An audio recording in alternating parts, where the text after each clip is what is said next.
Oh, it's super weird not having any music on.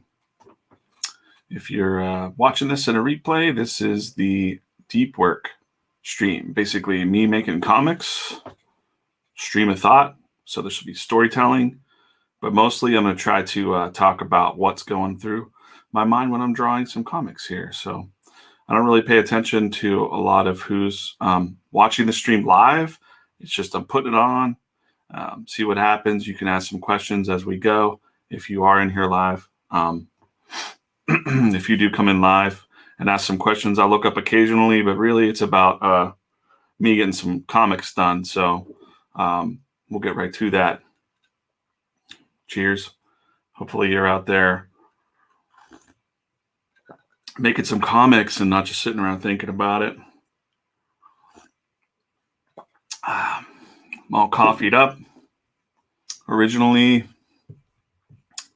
my plan today was to wake up super early, start the stream at like 6 a.m. But instead, I was like, instead of wake up, draw comics, I was like, I gotta wake up and cut my grass. The grass isn't going to cut itself. So just like a giant 10-year-old, I had to do my chores before I was able to have some fun today drawing some comics. So going to take a look at where I am. I didn't really have time to do any work on comics since Wednesday night, which really sucks. Just really busy days at work, and wanted to kind of get back into this. So yeah, today we're going to be here until I can't draw anymore. So going to do a little review of where I was, where we are on this project here. You and I. Cool. I have an upcoming comic strip, Pittsburgh. It's a humor strip on Instagram. Critters Comic. Everybody check that out. And if you drop links to your projects and stuff, I can, when I see the comments, when I look up later, I'll blast them on the screen. Maybe we'll get you some followers. Not so many personal stories today. Who knows? Whatever happens, who knows who's gonna jump in here? But I really want to talk about more of the comic, what I'm working on here. So, all right, let's take a look at where I am, just for myself. Like I said, haven't had time to work on this project. So I'm in the middle of an opening scene of this new comic. We got the first page here. What's going on? A mysterious object is flying out of the sky, and the government's tracking it. Of course, we the readers can see that this is a mysterious robot head flying out of the sky. Yeah. So I penciled and inked that. I inked that and colored that live on the first stream. Got into the second stream. Now we called Space Force to kind of check out what the hell this was. So colored that, inked that, and colored that live on the stream too. So I'm in the third episode now of the stream. And sooner or later I won't be doing it page to page. I'll just be jumping ahead because I'm sure I'll do some of these pages not live, but this is the only time that I have to work on comics right now. So I figured I'd just turn the camera on and talk to myself and kind of get into some of this. So yeah, that was cool. I got a little bit of cleanup to do on those, but mostly it's stuff I have to do not on the iPad and not fun to watch. And then, we got the characters here, and we're going to ink this page. I'm going to ink this page today, maybe do some coloring on it, just like last Saturday. So, hey, thanks, Jared. Fellow 7x7 local friend, comic artist. All right. So I'm going to ink and color this page today. That's the plan. And who knows, it'll probably take a few hours to do that and talk about the process here a little bit. And that's it. If I'm in a flow, I got some, let's see here. yeah, I got my little thumbnail book here. Can't really see that. That's really small. Let me see. Got my little thumbnail book here with some more pages to do up. So, and that's how I'm writing the script too, by the way. Like, I'm just putting some notes, what's going to happen in my really terrible handwriting. And this is where it comes from. I don't work from a script when I'm doing my own comics because, interestingly enough, it's fun to kind of play with it a little bit. Actually, I'm excited about this scene because originally something else is going to happen here. And the more I thought about the Badlands and where they're going to check this out, I was like, oh, I want to look up some stuff about that. And the more I was researching that, you know, I got into some history about the Lakota Indians. And so I started doing some pre-work on some character designs for some like historical stuff that happened in the Badlands, which is pretty cool, and also kind of supernatural and stuff. I like that. So yeah, we're going to mix science fiction and history and all that stuff. It's going to be fun. At least it's fun. It keeps it fun for me. So again, it's like super weird not to have music on when I'm working, but apparently if I put any music on, it'll stop these streams. So I'm just going to have to listen to me talk out loud to myself. All right, let's get to it. I also go like that a lot. I was listening back to my streams and I go, I like clear my palate. I gotta stop doing that. I got a little pop filter here now. You can't see it, but it's a little pop filter on the mic. So hoping it stops that freaking clicking I'm doing. I'm not a professional at this, guys. I'm just winging it. A really basic setup here. All right, so first step we penciled this in the last stream a little bit. I didn't really think I'd be doing much penciling live, but I kind of noodle around a little bit. This is about as rough, as tight as I'll get on pencils that I'm making myself. So I wanted to organize my brushes this week, and I didn't. So I'll probably be jumping around a little bit, but I want to get back up to speed with what I'm usually, the speed that I'm usually working. So let's just get into it here. And also, I just mowed my grass, so like, you know, my hands and my muscles feel a little jittery, so I should probably do some warm-up sketching or something, but I don't really want to waste the time. So in that case, what I'll do, instead of trying to like make a smooth line, because I probably would have started here. Oh, wrong thing. We don't even have an ink layer here, do we? No. Okay. We'll turn the camera around too, so we can see that part. Get right in here with me. All right. Get right in there. All right. So actually, that might be a little too close to my arm, and I'm going to bump the camera. Oh, there we go. If you check out my Instagram, it's actually this camera's sitting on top of an old overhauled whiskey bottle because it's the perfect size to aim down at this. I also have an overhead bar, but that's a little more complicated setup and it's stupid. So okay.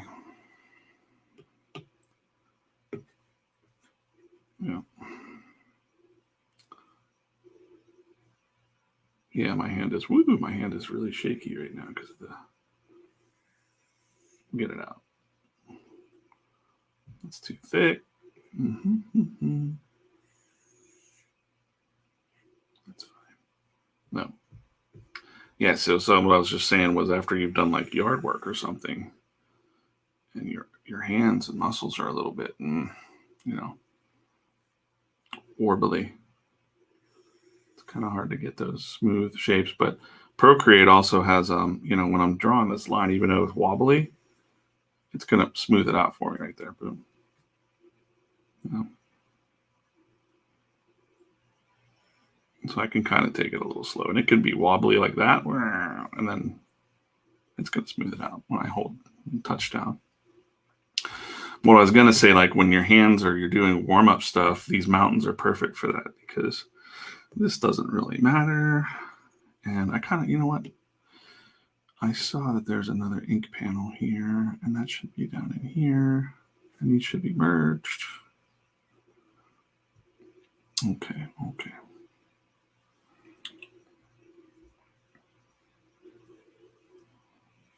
And these are the ships flying in.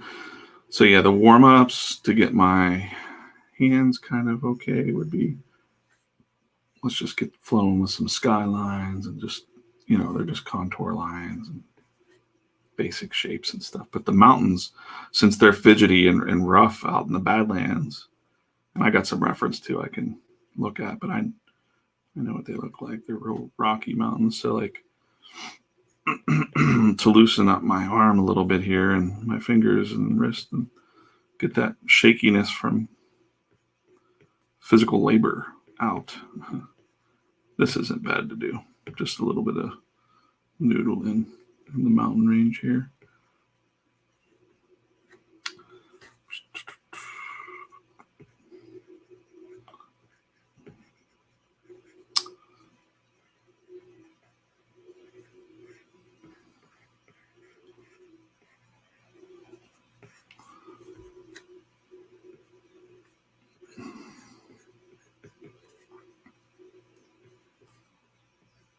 Okay. And most of this will be in color, so I've been trying to train myself not to noodle too much with the black and white detail. I've been saying that on these streams. Just keeping a mental note for myself and kind of talking out loud with what's going through my head as I remind myself not to noodle too much. This is page 3 of whatever. I don't know how many pages it'll be. I'm thinking 20, 22, 24. So, pretty decent pace for myself doing all the work. Writing, pencils, inks, colors. So. And here, I'll show you what if I wanted to open up the Badlands here, we're looking at mountains like this. So this is kind of what I'm trying to draw from my memory. I don't like to just copy and trace and all that. I'm just I'll look at that again and reference that whenever I'm done. Or, it's nice because I can pull it up right side by side if I really needed to look at it, And now it's on both if I really wanted to. That's kind of a little tip. But since I'm still kind of in warm-up mode here, this is fine.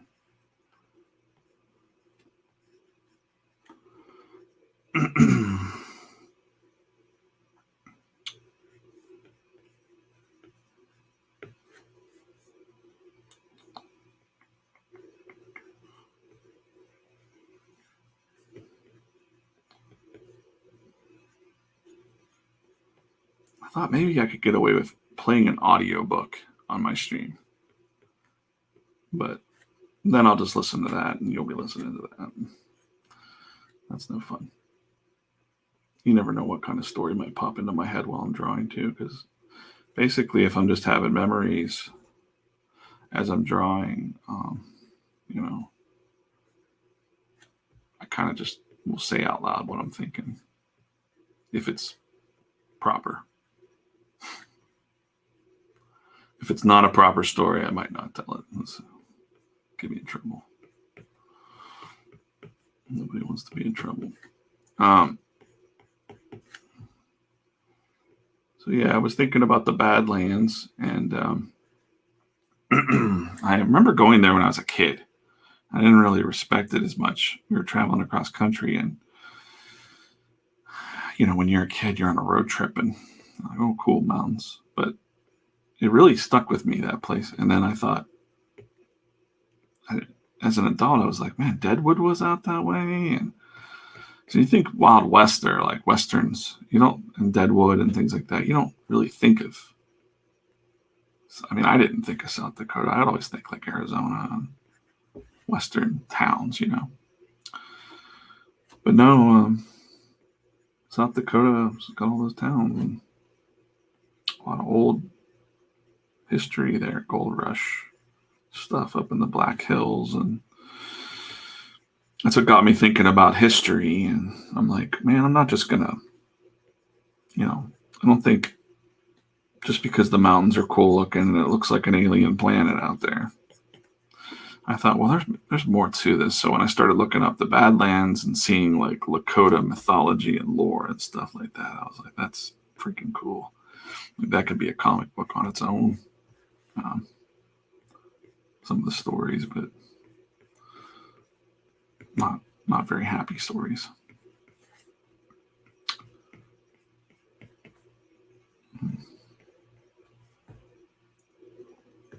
But interesting history. There's a lot of what do you call it? Like the dinosaur, dinosaur bones, fossils and stuff. Yeah, not that way. And I was reading some Lakota Indian lore stuff and studying on that, and I can't remember the names right off the top of my head, but it's pretty fascinating stuff. If you look up Lakota mythology, super cool. But the story that got me was there are these Bear Clan people, and like basically they're saying that this monster moved into town or moved into the area from the East Coast. Like it came from the water and it moved into town, and it had red eyes and sharp teeth and was reptilian. And I'm like, that sounds like a dinosaur. Like, sounds like they're talking about a mean dinosaur lady or something. So I was thinking, well, yeah. And then like parts of the stories, and it's all handed down. None of it was written down. So like the stories were handed down to Indian storytellers and the wise men and stuff, and the shamans and stuff like that. The village story keepers and stuff. It's pretty cool. So they're all a little bit different, but they all have the same kind of plot, which is there were these monsters terrorizing this Badlands. And now you look back and you see all the fossils and reptilian stuff there, and you're like, maybe. I mean, it doesn't make sense. I mean, it's science and logic, but we're talking comics here. We're talking fiction, guys. But maybe there were some like dinosaurs left, and they were roaming around and killing the Indian people out there. And the Indians were like, the Lakota people. So that's the main story, where these two brothers went and slayed this dragon monster thing that was terrorizing. It's called it starts with a U. And I looked it up, the name. And as it turned out, Marvel Comics had done Wolverine went and fought it or something. So I couldn't find the actual comic, but I saw the note about it. And I was like, okay, all right. So some other comic writer was thinking the same thing when he heard these stories. But although the Marvel comic was like this weird alien monster beast with like one eye and looked like a caterpillar or something like that. But in my mind, I was like, they're describing a Tyrannosaurus Rex, guys, with red eyes and stuff, terrorizing the land. And the funny thing to me was the wise men told. Okay, so I'm just going to tell this story in like DJ speak, because I'm now converting it into, I'm passing the story down to you that I heard. So the medicine woman of the village told the Bear Clan leader, listen, there's only one way to kill this thing. There's two ways to kill this thing. You can either hit it right in the wait, the camera's a little off there. You can fire this special medicine arrow directly in its like a special spot on its chest, which basically was its heart, and that'll kill it. It's soft skin right there. That's how you kill it. Or you can let it eat you, right? And you go inside of it, And then you can kill it from the inside out. And when you do that, all of the people that it's eaten will be set free. Okay.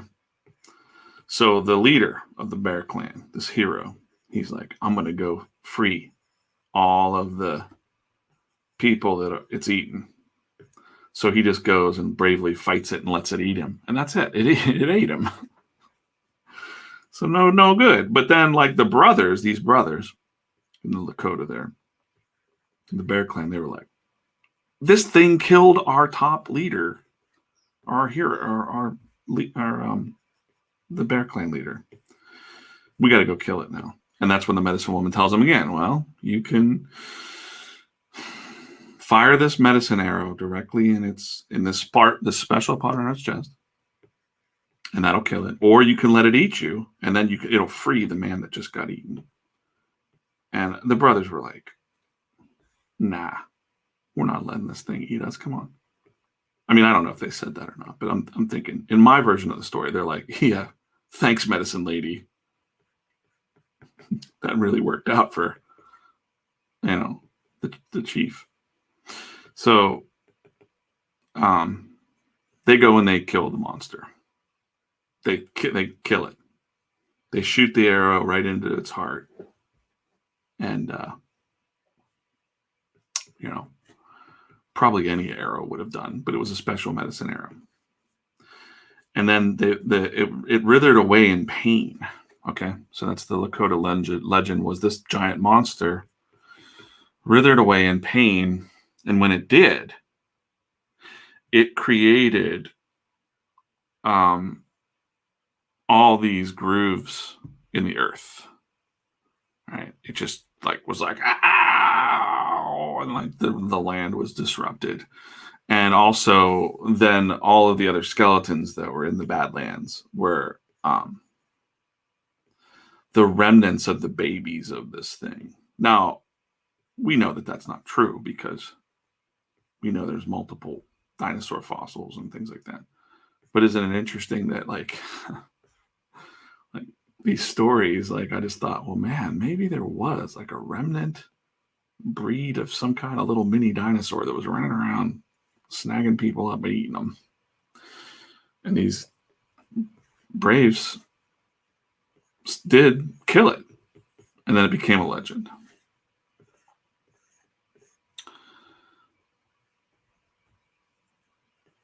And I thought, I'm not just flying my ships into the Badlands here. And I can't just not, have something mentioned there. Because this is a supernatural, science fiction, supernatural type of comic here that I'm working on. So we'll see. I got an idea. And it's pretty cool. I don't want to give it away right now. So you're just going to have to trust me. It's pretty cool.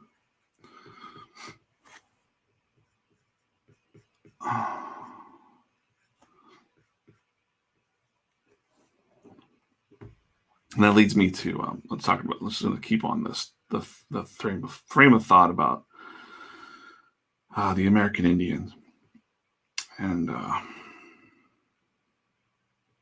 how poorly they were treated and tricked and God, it's like a nightmare. I hate it. But when I was 15, 16 out in the desert, I met a writer named Andrew Mullen. And he was probably in his 30s and I was 15, but he would come to the comic book store and I'd meet, and he found out that I could draw. And of course he was like, ooh, I got some stuff for you to draw. And I was like, okay, cool. And it turns out these guys, before the internet, him and his crew of friends, Mike Mullen and Andrew Zoller, sorry. Yeah. Andy Zoller and Mike Mullen. Little crew of friends, they had been trying to break into comics for years. So they had scripts upon scripts. Andy invited me to his house, which wasn't too far away, his apartment, which wasn't too far away from me. and showed me all the scripts he did and all this stuff. And we started working on something called Fallen Heroes, and it was like one of his ideas. He was a big Alan Moore fan, so it was like my first foray into learning about like Watchmen and all the darker, darker comics and stuff.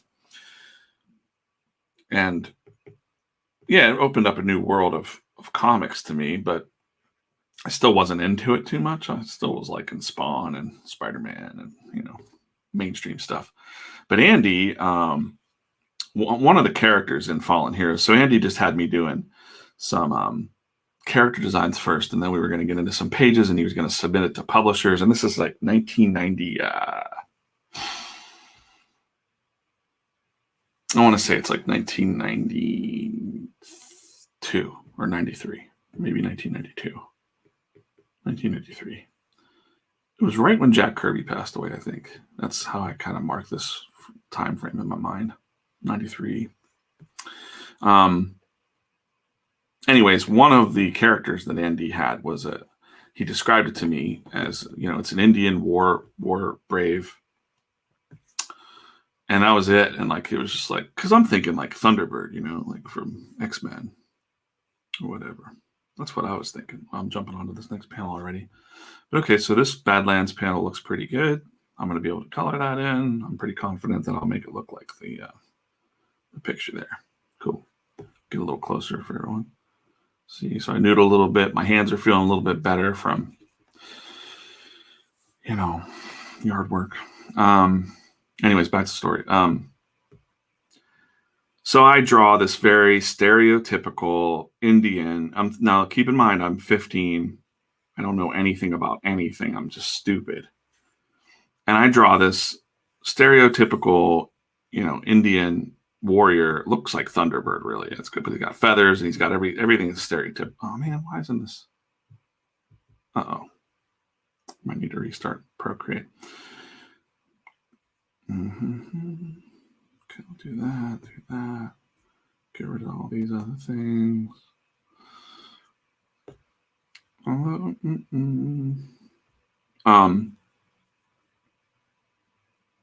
Okay, where's my pages? Sometimes it stops doing the undo, which is rare, but it happens. So I draw this really stereotypical Indian, and I feel like I'm now looking back, I know nothing. I just drew what was in comic books. So basically Warbird or Thunderbird from X-Men. And, he had everything, like full on Indian, had like not a headdress, but like a lot of feathers and a lot of, stereotypical stuff, patterns and things just that looked Indian to me as a 15-year-old. And so Andy's wife was a Kauai Indian from the desert. And she just never liked me. I mean, I just felt like this lady just never liked me. And I didn't know why. Now, so Andy was a white guy. So she was married to a white guy. And I just kind of felt like she didn't like me because I was a little white kid. And then Andy got really weird one time, I remember, and he's like, yeah, so my wife saw the drawing that you did of the Indian character. We can't use that. And I was like, what? That was okay. What? And he goes, yeah, she's upset. And I'm like, what did I do? I had no idea. And he educated me about, well, you might want to reference, and this is before the internet, okay? And so I couldn't just go and learn all about different Indian tribes, and clearly our schools don't teach us jack shit about a lot of what really happened. And so, I mean, it wasn't like I was in trouble or anything, but I was like, great, now his wife doesn't like me, and I'm what did I do wrong? So he's like, listen, the Kauai Indians actually did not have feathers, and he didn't say that this character was a Kauai Indian. Now, so the Kauai Indians are from the desert there, right? And he's like, yeah, there was only like one big tribe that had feathers like that, like you drew here. And I was like, I didn't know that. I did not know that. And I didn't even know, I knew the names of the main tribes, Cherokee and Sioux. And I just wasn't an expert on this. I was 15 and I was just drawing comics. But I felt really horrible. I felt like I was, oh my God, like this lady thinks and it really shocked me, and it stuck with me even to this day.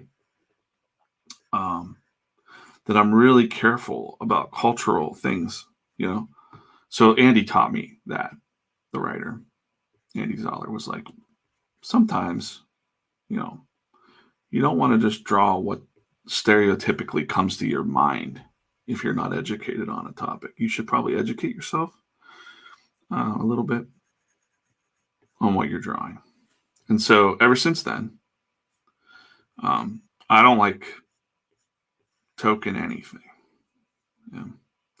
I do draw a lot of different cultures and races in my comics just because I grew up pretty much in Southern California, and all of my friends, were different cultures and races.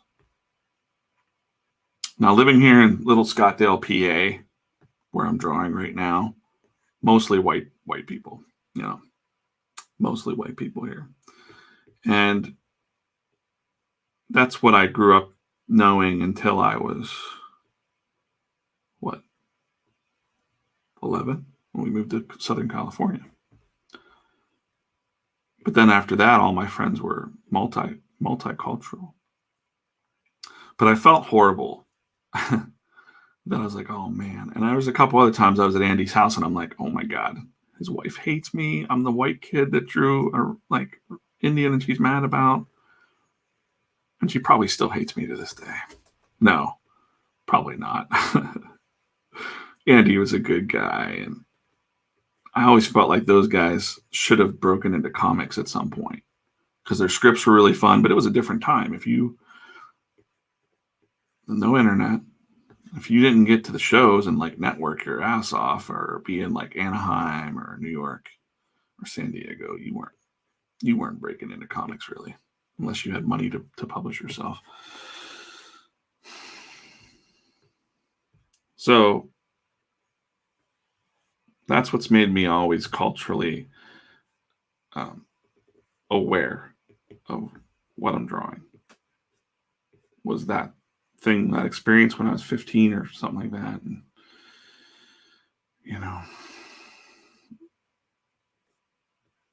that's my tip to young artists, is to make sure you reference and educate yourself before you're drawing something.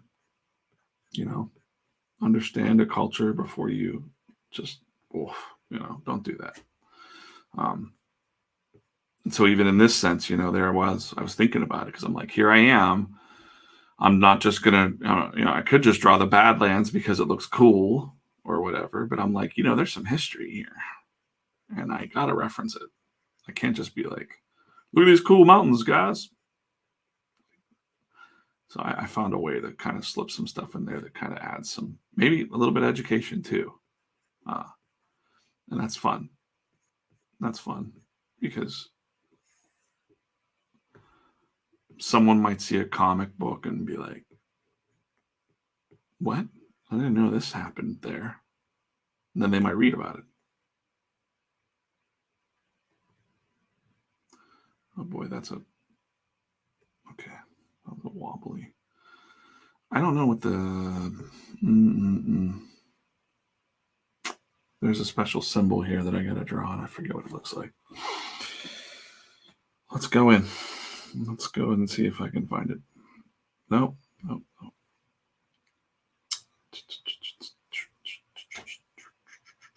We go side by side.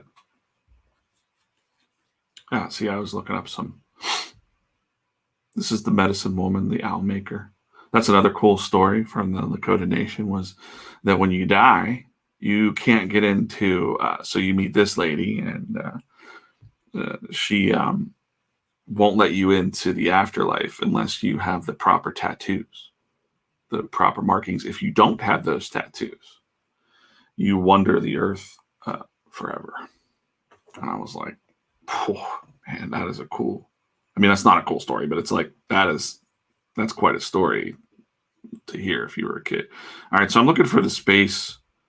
Oh, I'm not going to find it. I'm going to, oh no, the the Space Force symbol is not going to be on it. Space Force comic logo. No. Symbol. Logo. I know what it looks like in my mind, but I'm going to end up with all this weird Donald Trump stuff. One moment.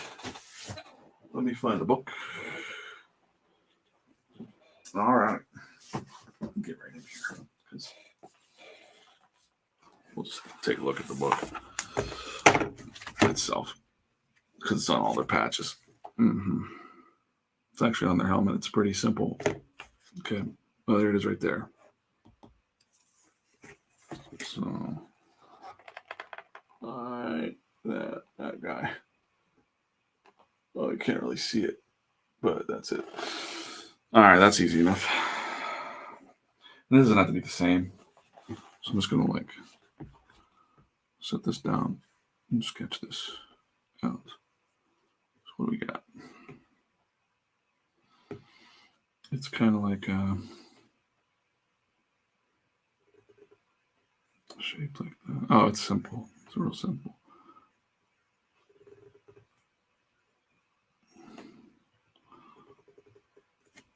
And again, if you don't know, these people are just kind of showing up in my comic, Space Force, the Jack Kirby version that's public domain.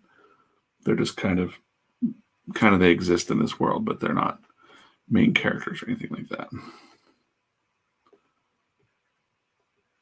They do tie in a little bit, like with Detective Darcy's history. So erase that. It's like a real simple symbol. It's pretty basic. They would do that because they'd have to draw something over and over again. So they would just make it pretty basic. That's all I needed. All right, cool. Make sure I don't put that book on top of my dog. All right. Yeah. So now I can remember it. Actually, it's on their helmet too, but I'm not going to worry about that. Let's not worry about that.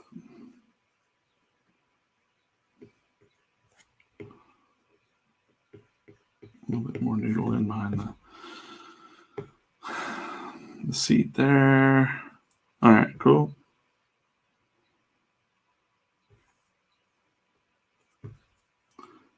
Yeah, that's just kind of an example of what goes in my head whenever I'm drawing. I don't just, even if it's someone else's script, I'm kind of like, even if nobody else would ever notice, if I get a script from a writer and they're saying this area of the world, I might go really deep and find some reference. And because if someone's from this little town, so I just did this with the wrestling book that I was working on. That's Butts and Seats, which is apparently only has a couple days left or something, and is an amazing Kickstarter right now. buttsandseatscomic.com. Tony Schiavone. I can't say his name. Sorry, Tony.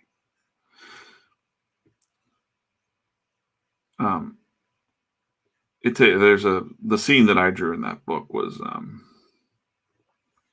his childhood teenage place where he grew up, and he worked at a IGA supermarket, and in a specific little town. And I went pretty deep. I mean, my wife helped gather a ton of reference too, because she was really into that too. She likes to do that stuff. Super cool. Marry yourself a woman like that. It's gonna get yourself a woman that's gonna collect you reference for your arts.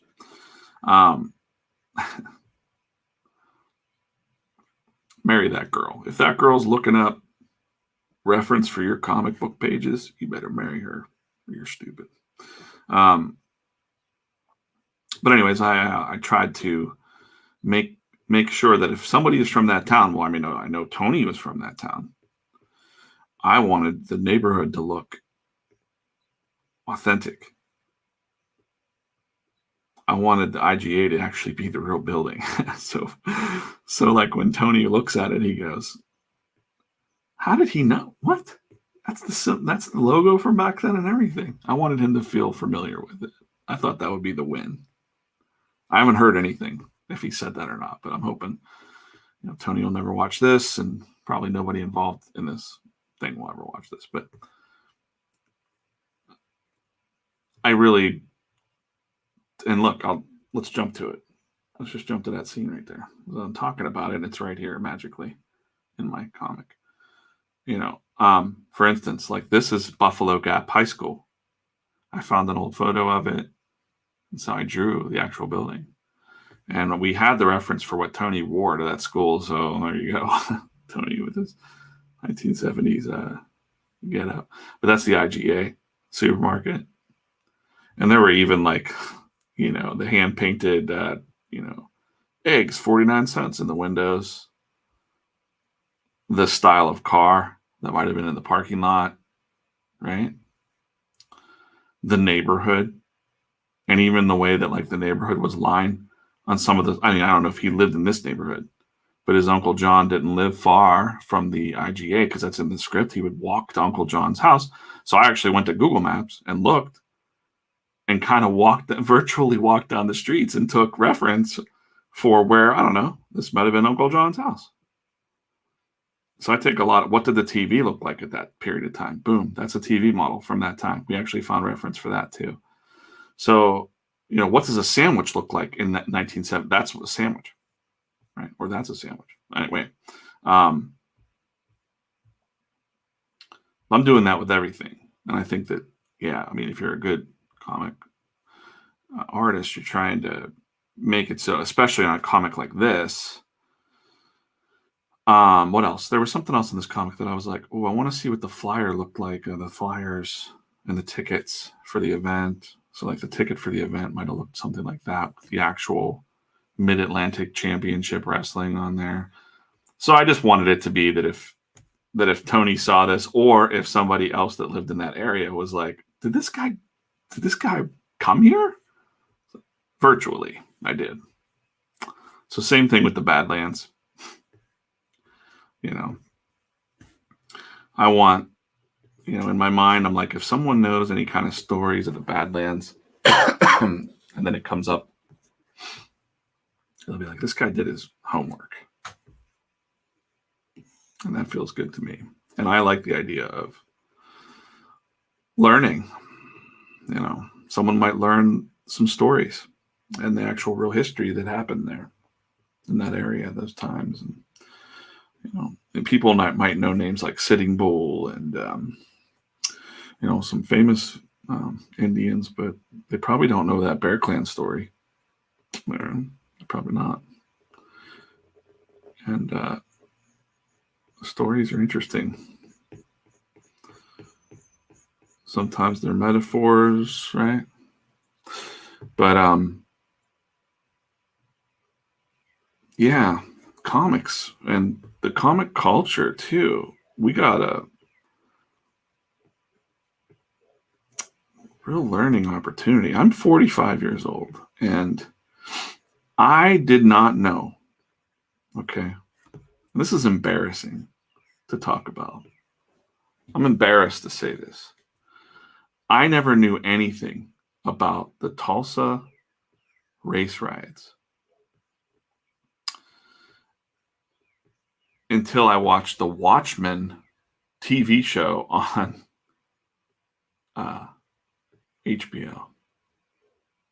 And I read something like, this is based on something that this really happened. And I was like, what? No way. Like they firebombed an entire town, a really vibrant Black community of businesses, and just destroyed them because of like a little tiff in an elevator. What? And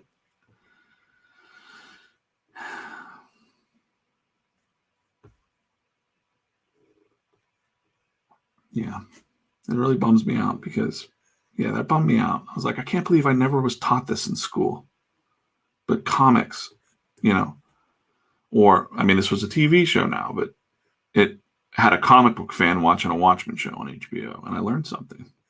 So Damon Lindelof, hats off to you, because I think he was thinking the same thing I'm thinking.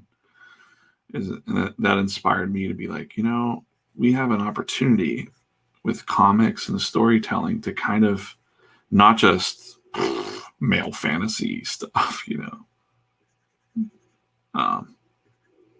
and not just hero fantasy stuff. Like, we have the opportunity to kind of teach and do some nonfiction type work too, and maybe spark some curiosity for people to learn. That's what I like most about comics, I think, right now, is that there's an opportunity to really entertain, but also to teach people on a topic, even if hopefully you research it well and you're not talking out of your butt. But Will Eisner knew that. Like, he used to say that all the time. And that comics had a really nonfiction opportunity there to teach and train. And I think he made most of his money off of Will Eisner, off of working for the Army, making illustrated manuals for things. Most people don't know that. He didn't make a whole lot of money in comics. He made most of his money in nonfiction work, not from the spirit. And yeah.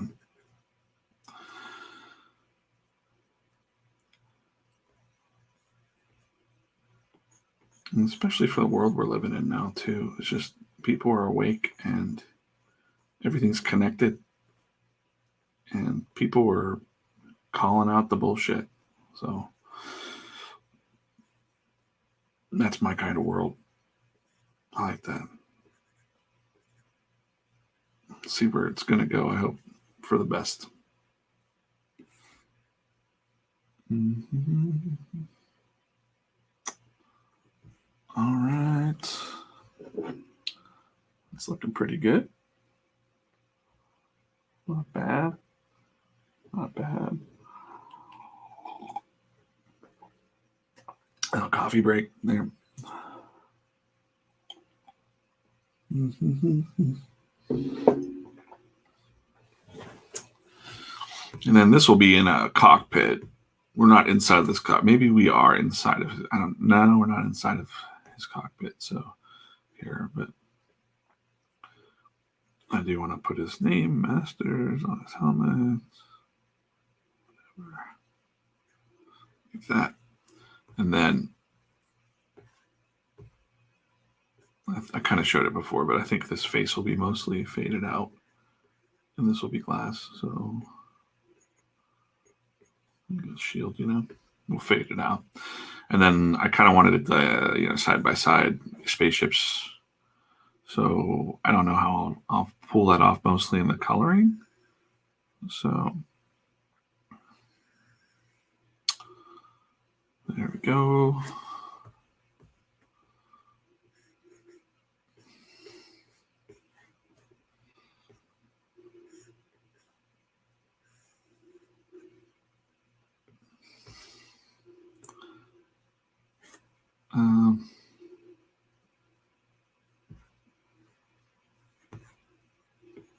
Oops. Oh.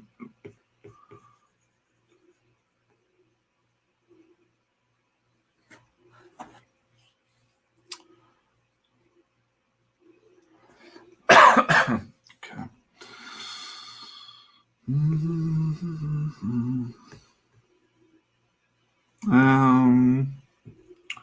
Head looks a little small in that sketch, so I'm going to just bring it up a little bit. Push them back a little bit. Double check my lettering, because I know there's some lettering happening here. Oh, all right, good. It's looking good.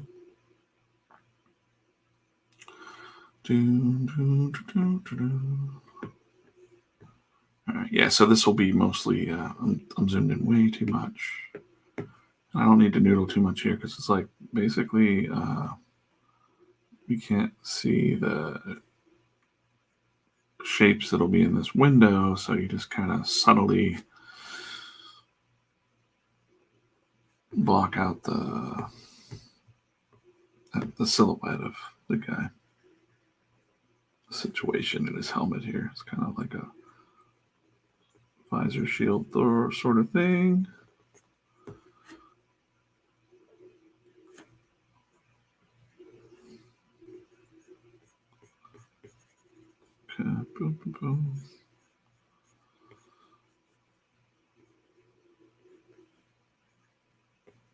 mostly black.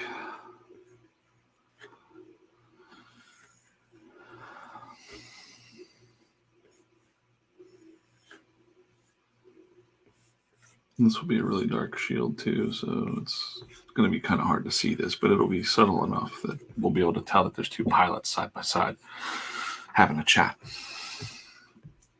And then I want some speed lines here, so again, I'll probably do most of this in color, but I do kind of want the swishes.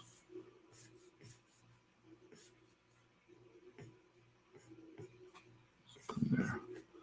I'll probably change them to a different. Well, no, that's too not straight enough. Okay, good enough. All right. Okay. Get rid of that.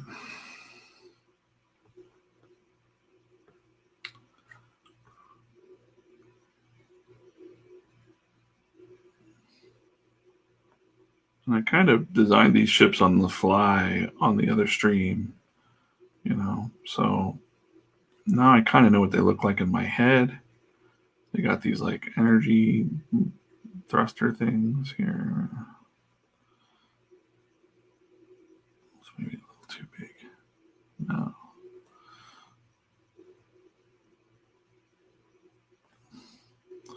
I'll pull most of this off with the coloring as this is landing.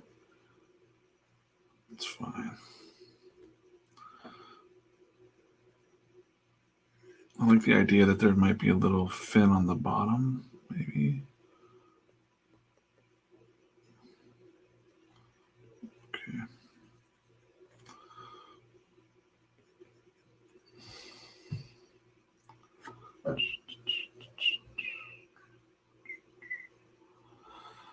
I don't know if this is live on my Facebook stream or not. Let me just check it out real quick.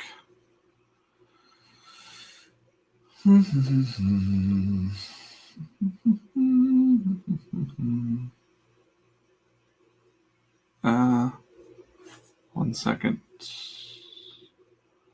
Just curious. I haven't been on Facebook all that much, to be honest. Okay. Yep, I'm there. I'm live. Whatever. Okay. Good. All right.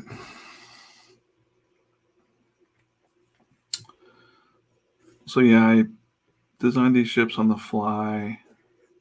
You probably won't see them again, but not. The scene's kind of like a setup scene for what's about to happen with the actual Secret Forces team. So probably the first 5 pages setup scene. We're just going to go ahead and black out everything but this. Just do this. Okay, that's fine. I kind of mentioned before that what I'm trying to do too when I'm spotting the blacks in is to kind of,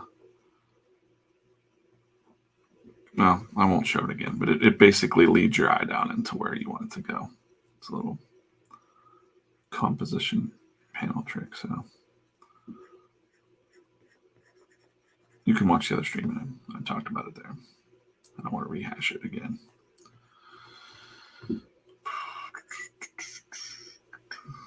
The ground will be, this is the first layer of ground.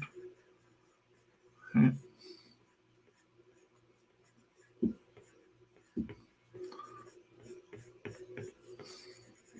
Again, mostly color this, so I just want to kind of get in with the ink and just kind of marker myself where the energy is coming from. It's probably like silent type engines, I'd imagine. Like there's probably not even any energy signature or something, so it's just kind of blood. But I'm sure that there's some like force of wind kicks up some dust. That would make sense. And then we'll just do one of the kind of a close up of the rocky cliff here.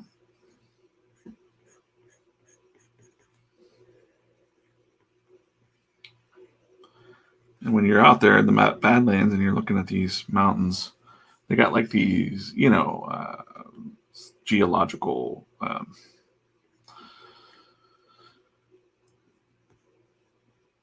elevation line. I don't know what they'd call them. This is in school, guys. It's comic books, but yeah, you know what I'm talking about, like the elemental lines, different color tones. It's pretty cool, really pretty.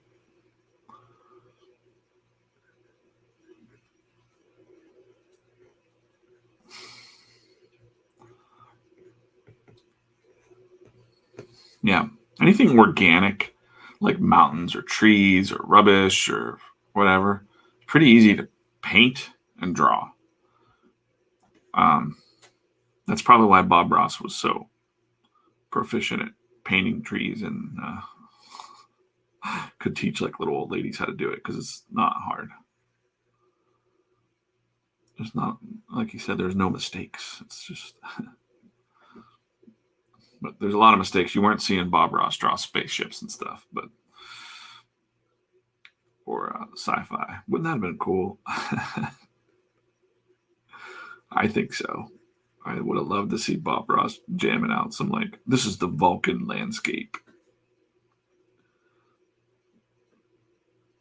And here's the Vulcan temple over here, like Star Trek by Bob Ross. I would have liked that. But I'm weird, so.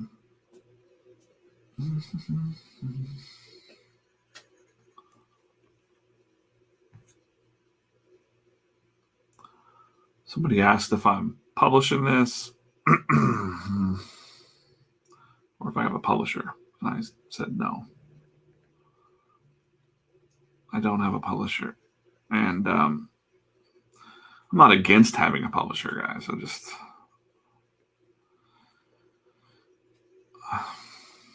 one of my goals with this, I think, is just to put it out myself. Like, I'm going to publish myself and,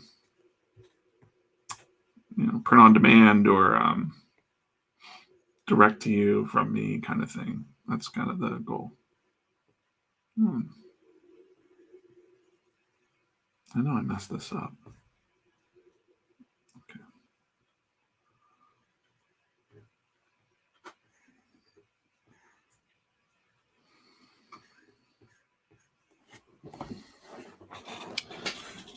I wonder if it's better to switch my view a little bit. Maybe.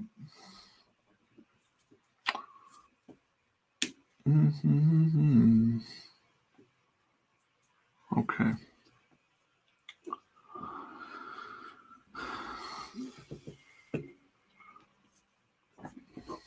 Rocking my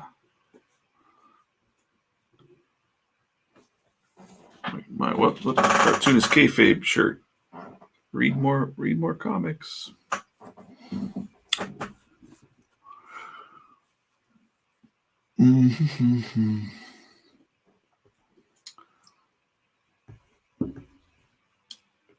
People that don't know what kayfabe means, it's the thing that wrestlers do where they have like a persona,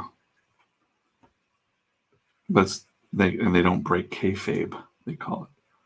So, like, even when they're out in public, like when they're breaking kayfabe and someone catches like the Hulk and Macho Man or something being friends, they broke kayfabe. So I think the joke there is that a lot of artists, maybe it's a joke, I don't know.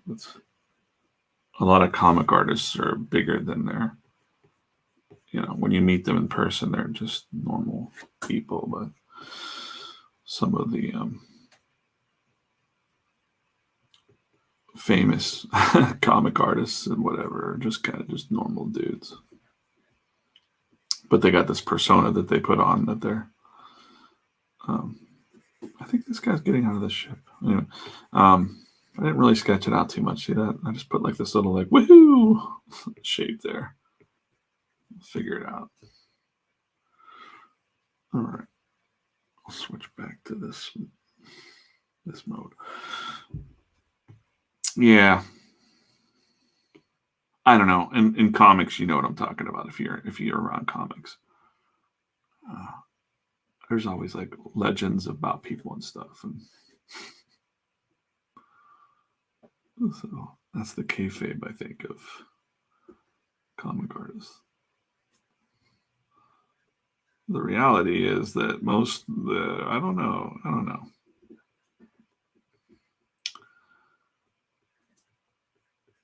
I don't want to talk too much about that, I guess.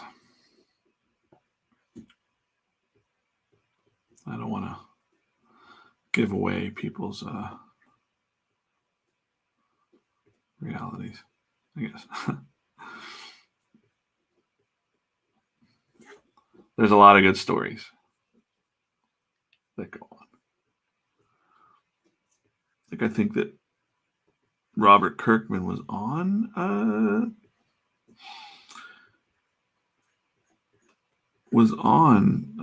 Cartoonist Kayfabe with Jim and Ed, I think. And I think that's where I heard the story. And he told the story about how, I remember the Comic-Con when Kirkman like stood up and like confronted Todd McFarlane or something like that and was like, "Why haven't you drawn comics?" And they were like, "Do you think you can do a better job?" And he's like, "Yeah, let me." And like they made a scene of it, and I thought it was really happening. So I fell for it, I guess. And turns out like they were like, plotting that they were going to do that. So it was very wrestling. So I love that. But up until that point that he said it, I thought that was what really happened. I thought like, they got up in front of the Image founders, and it was just, no, that's not what happened. That's a good story, though.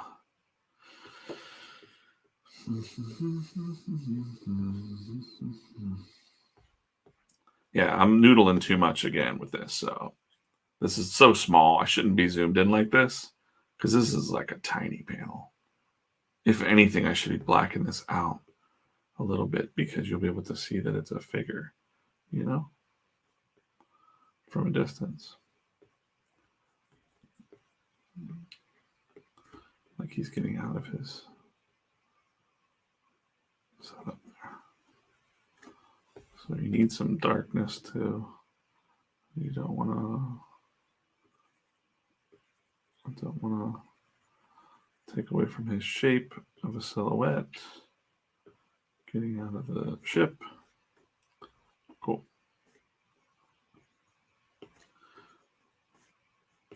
Maybe these ships don't even sit. They just kind of hover like that. They're not like sitting on the ground. It's kind of like magic. Science. They're sitting there with science.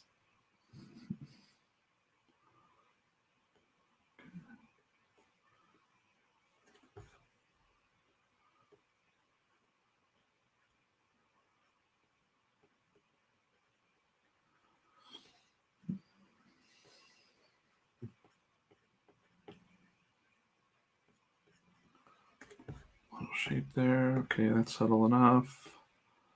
We'll add the little details. And I think I can kind of do the rest in colors, actually, to be honest with that. So we're about an hour in. Half this page inked. Not bad. All right. Okay.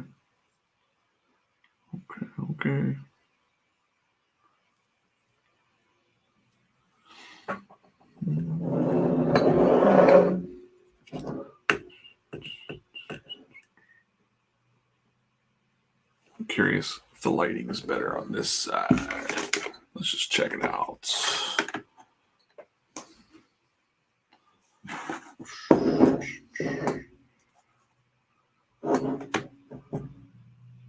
That's a little bit better. Do that. Switch this camera up a little bit.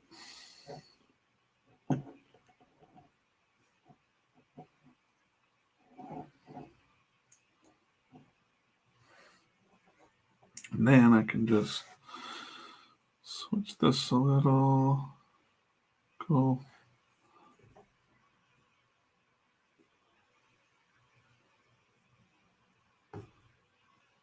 Yeah, that's probably a better view, maybe. Yeah. Scoot this up a little bit. Nope. Right.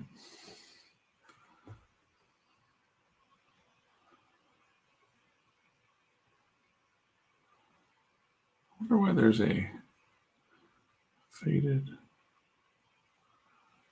line there. Okay. Let me keep that view for a minute.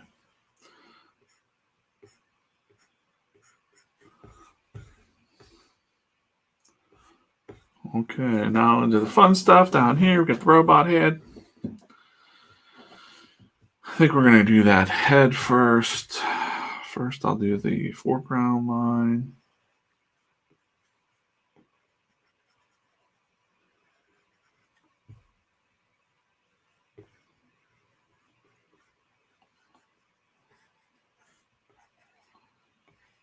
It's kind of embedded in the ground. So kind of want to have some more black too to pull the eye down towards this head. Do that. Do this. Okay.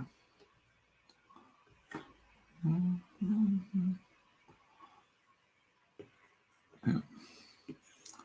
Just enough.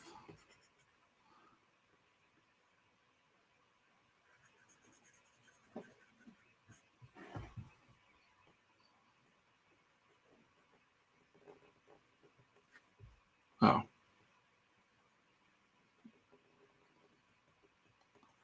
Messed that up. Switch this view.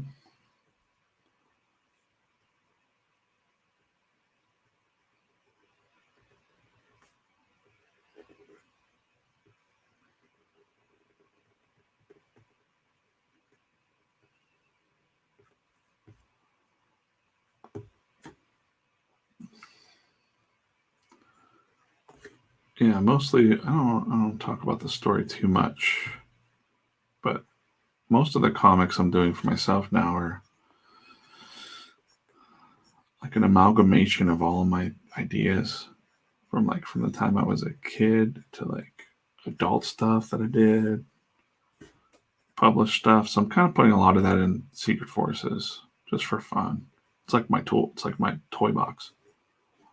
So these robots, or this robot head here, people might recognize it from a little bit sort of similar to the Flowbots comic I did, but that wasn't the first time I actually drew those robots. I just kind of did that with that too, because I was like, I got these cool robots, like these cool android type automatons is what I call them, right? Even though that's not the proper name for them.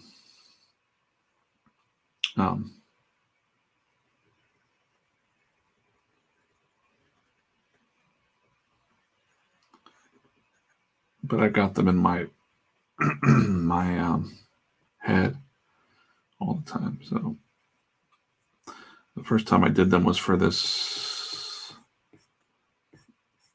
comic submission that I did for a publisher about this like escape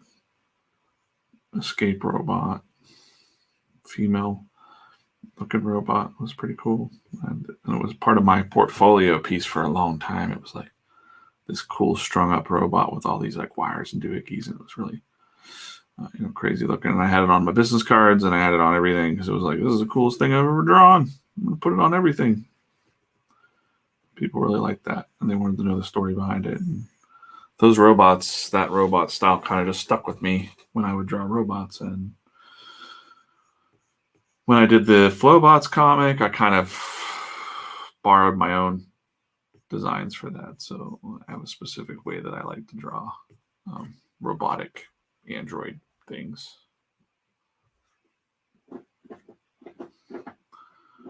And I also can't decide. Oh, here we go again, because it's going to be a warbly circle, but when I get to the end, I'm going to touch, and it's going to close it, make it a circle for me.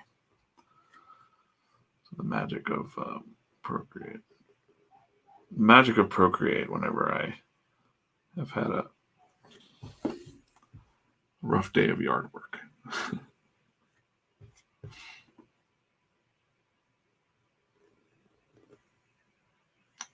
Let's see how good it does whenever I really bounce around there. Oh, perfect. That's awesome. All right, cool. Just have to remember, like, this is sort of like a plug-in core, let's say, like an energy cell. Like when you take this thing out, like if you were to grab it and pull it out, that would be the. And I haven't decided there's supposed to be a number on here, and I don't want to put the number on there yet. So I haven't picked the number. But we'll see.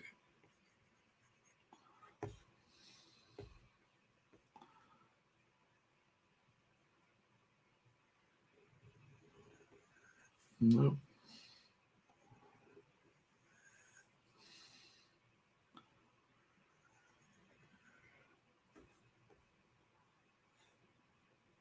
It's a beautiful day outside.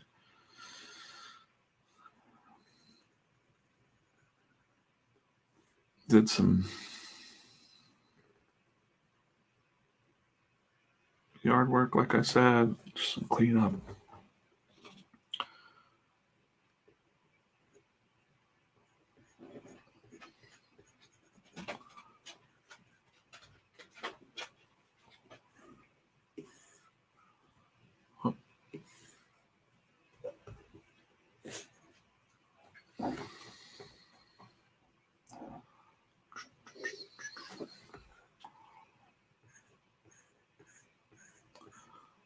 So this thing just flew out of the atmosphere. It can look a little embedded as fine.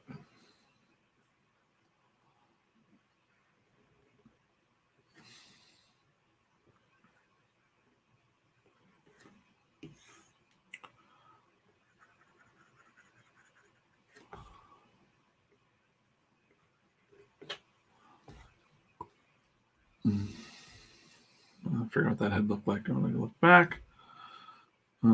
See what it looked like. Yeah, it did come off the.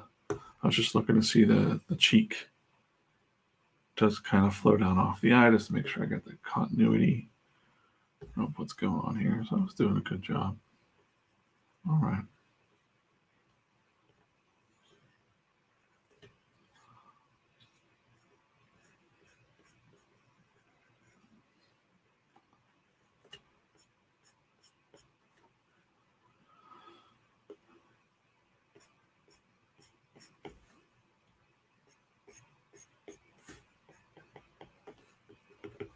No, I shouldn't noodle too much with this. I'm just gonna scribble that away.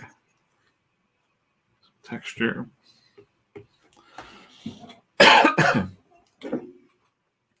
Some things in his helmet there.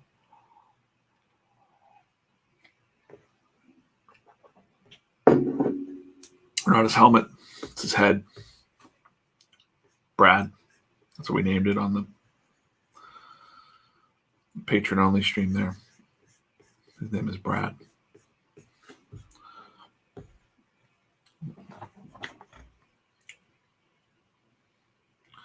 Yeah, so line thickness really is a good thing for any artist to learn.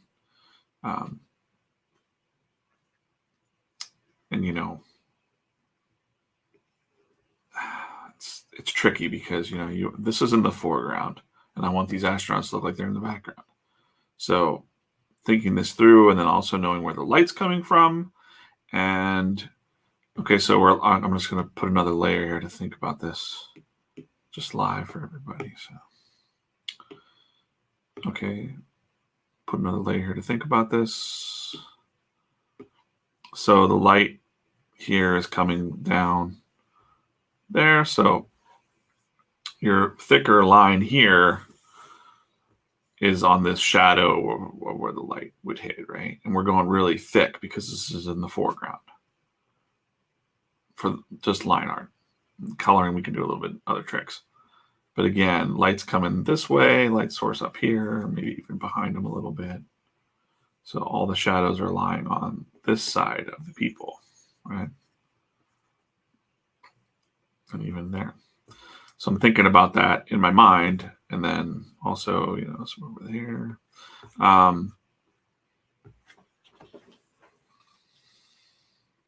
then the thinner the line where the light touches. So we might even go back to that layer and really just thin that out a little bit. Am I on the layer? Yeah. Just kind of thin that out. And maybe even like sometimes there's a trick where like the line's not even touching there, right? And from a distance, you can't really see it, but you'll see this in other comics. It just makes it like a, three-dimensional shape by thinking about the lighting and the line art. So it's not a really good teacher moment there, but that's something that's basic that you can do for your own comics to kind of start thinking about how to make a panel look better, how to make things pop out more. Simple line art tricks can really,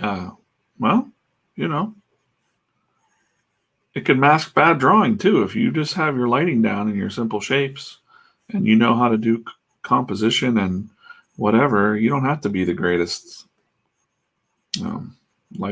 figure drawing person. So, and again, I know the light's coming from that side, so these all be black because these are like little ridges on the ground, or if we had like say a stone right here, a little tiny stone right here, just to give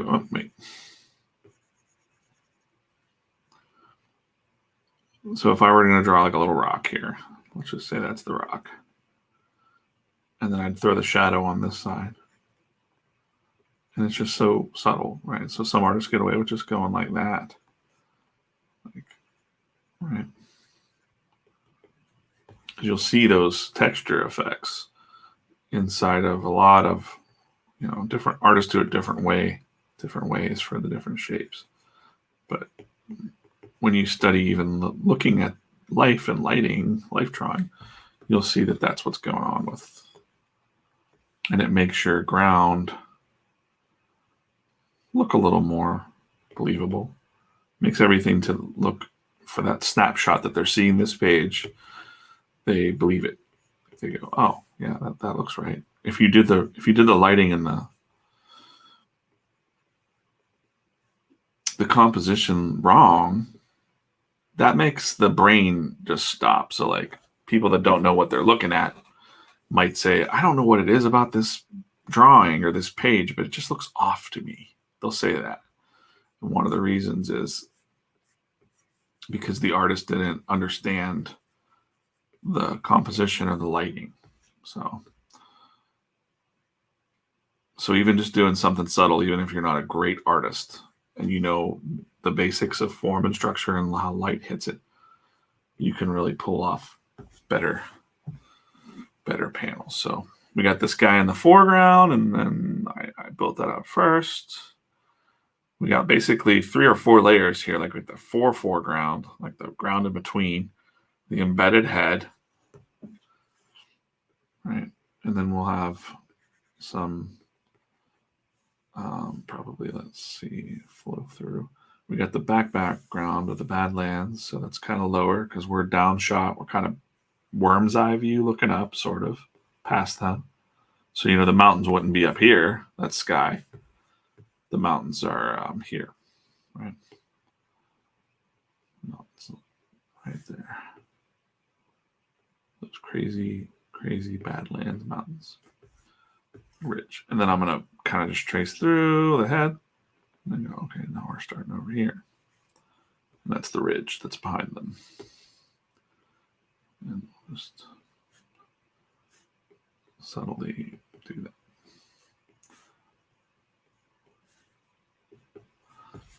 And again, most of that's going to be color, and I'm going to keep that mostly open to work on in the color section. But I'll throw some shadows on the ridges back there just to kind of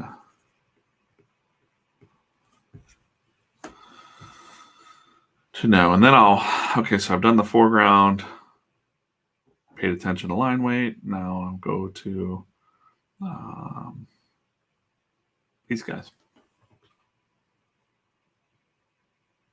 The rest of these lines are kind of not important. They're just kind of my reference lines, these faded, kind of downshot, worm's eye view perspective. All right.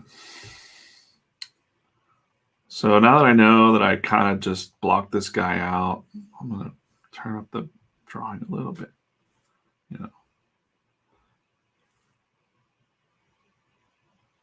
I will put the black shapes in first. And that really speeds up the drawing because you're not really noodling too much. So I'm thinking about the shadows. All right.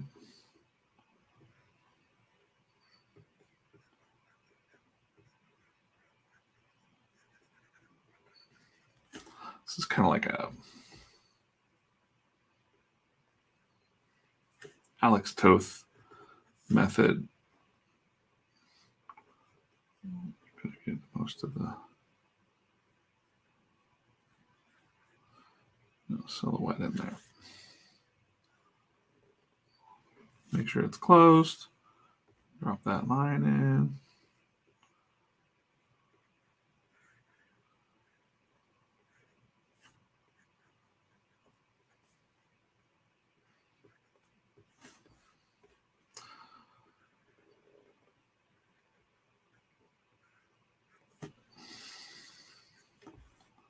And we'll go all the way down the figure with this line.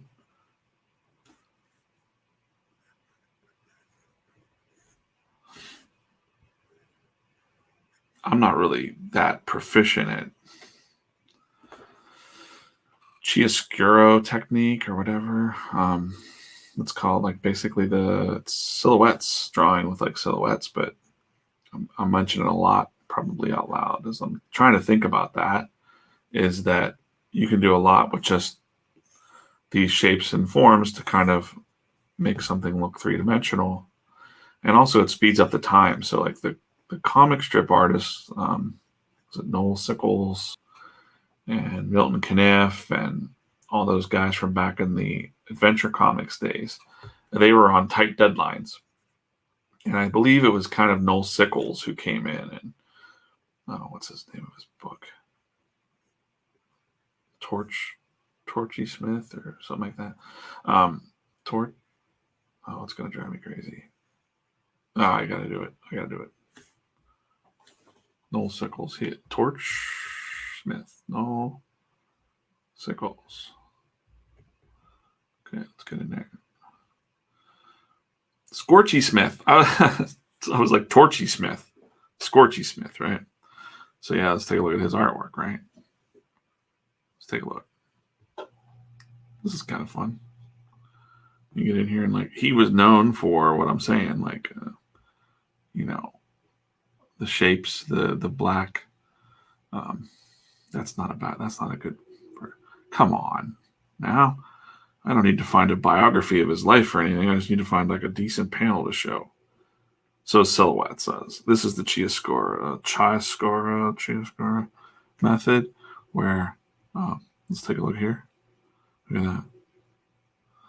So isn't that awesome? That's awesome to look at. I just stare at this stuff all day because there's guys back there doing things, but when you really zoom in, it's just the shapes and the silhouettes. So very. This is the stuff that, like, Alex Toth was looking at when he was looking up the trick. It was a very trick that people were doing to speed up their panels. Here we go. This is a good one. Let me get this one up big. I mean, yeah. So they would do this trick because they were under deadlines and they were drawing a daily comic. But look at there. I mean, it's mostly silhouettes, basic shapes. I mean, this is just noodling back here, but it looks from a distance in the comics, it looks like a trees. And then this is like, let's just black out this whole panel. We don't have time to draw this shit. And I'll sign my name on it, Noel Sickles. But these guys were mastered. And when I say that, I mean, most of the modern people that you like in comics, if you read comics, they were looking at these dudes. So now I mean, I've been looking at these dudes for years and going like, look at how subtle that face is. You know, not very detailed. There he goes again. Like, so in a lot of these comic strips, when you look back, you'll go, oh, they were under some tight deadlines, but look at that. The fire is there. And of course the shadows, you know, they knew the lighting, they knew the tricks I'm talking about. I still try to think about this when I'm drawing my stuff because, and even though my stuff's in color, that's the move to save you some time. And I've been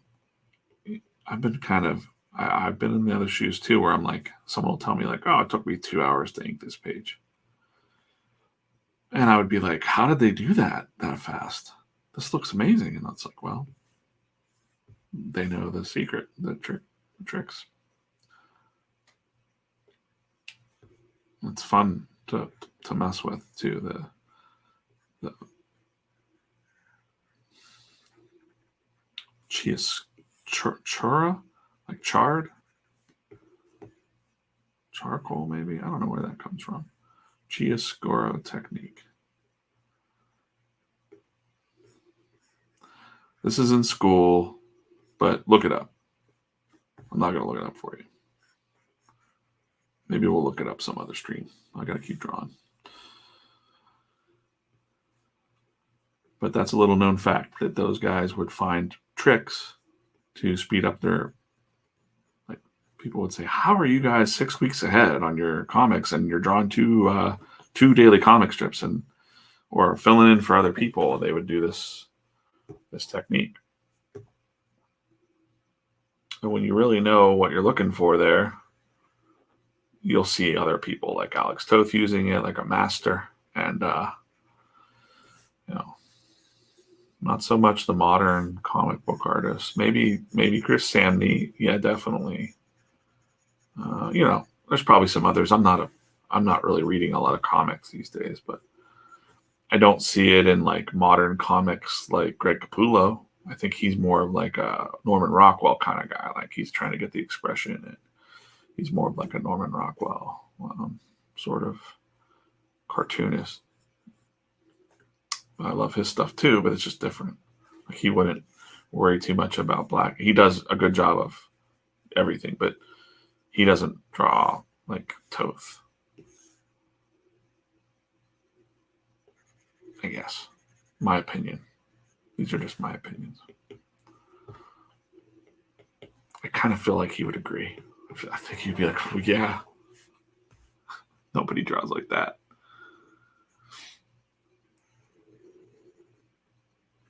Mm-hmm.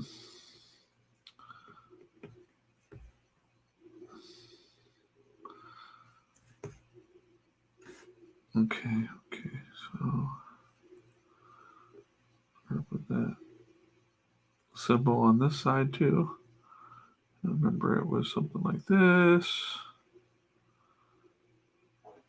Yeah.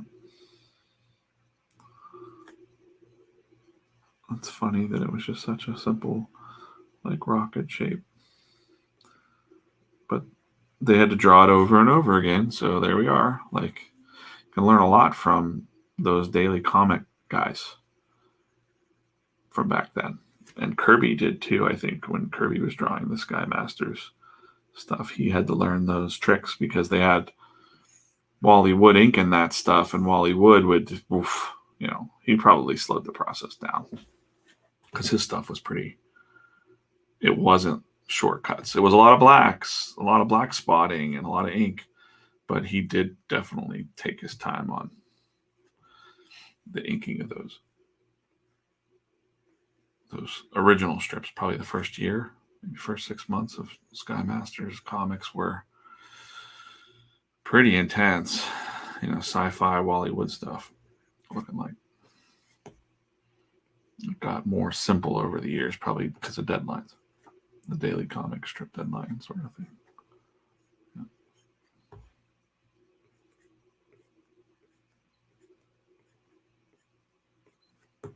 Padding. Again, kind of know that this is on that side.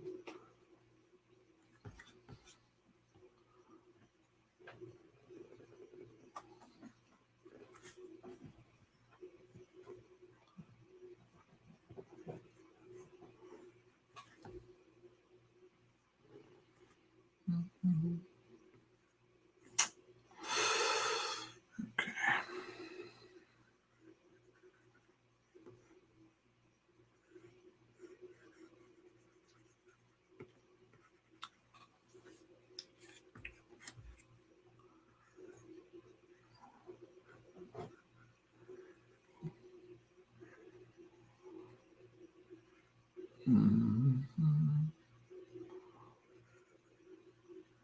Yeah, some younger artists are pretty bored by those old daily comic strips, and everything seems so outdated and old and all that. But you should really study it if you can.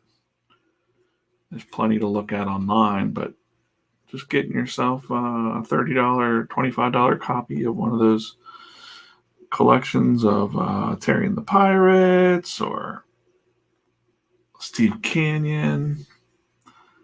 You might not like the story and it might seem boring, but if you just forget that, don't even read it. Just take a look at the techniques that those guys were using, Milton Caniff, and you'll make yourself better quick, because at least I think so.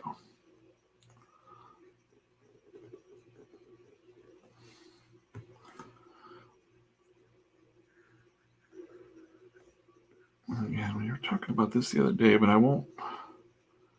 don't need to worry too much about what's in this helmet shape, because this will be such a subtle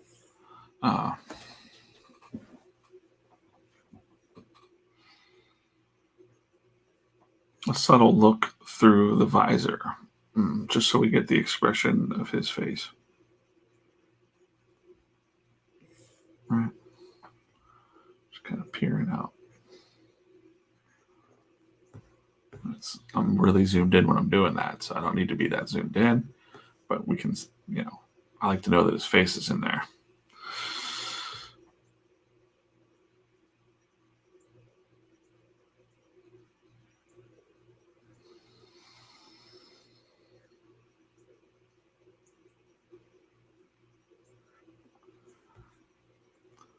Such a pretty day outside.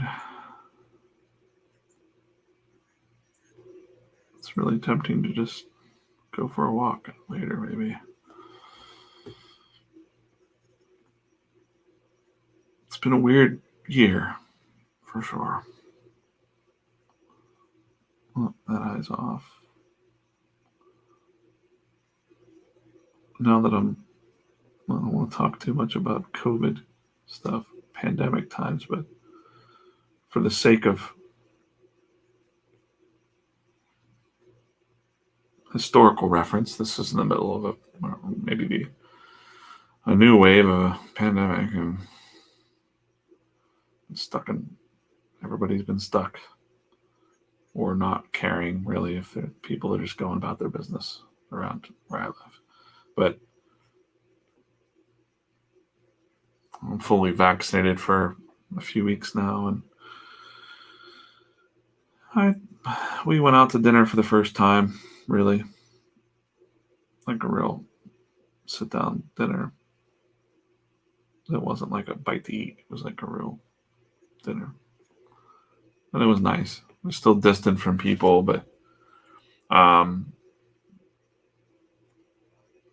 Something that I was noticing though was I haven't heard the sound of people in like a year, like a crowd of people talking, mingling, echoing. We were sitting up really high in this restaurant, Olives and Peppers in Greensburg, PA. Delicious food. And I was just kind of sitting there. I don't really keep my phone out much anymore, you know. I don't. So I just kind of observe things, look around, you know, talk to my wife. Because I just see people on their phones so much. And it's kind of bothersome to me, and I just personally. And I'm really trying to enjoy myself out now. So it feels like a special occasion, really, to be out in the world doing something that you used to do and take for granted. So I'm just really was kind of just enjoying the dinner and taking in the noise. This is the biggest thing that striking to me was I haven't heard this noise in a year. And it felt new. It felt loud or nice even to go, this is the sound of people. Like being normal. I like that. Not that I'm itching to go out and be around people. And we joke in the world of creators and stuff that it hasn't been so hard on, it's been hard on everybody, but for comic artists, we know a couple, you know, Mikey Wood, who's like, this is my dream. Are you kidding me? Like, not all the death and all that stuff and all the bad stuff, but like, if you told me that I had to work from home and I didn't have to go associate with people, like it's like a comic artist, you know, this is my dream scenario. I get to work from home and I don't have to be around too many people. But turns out,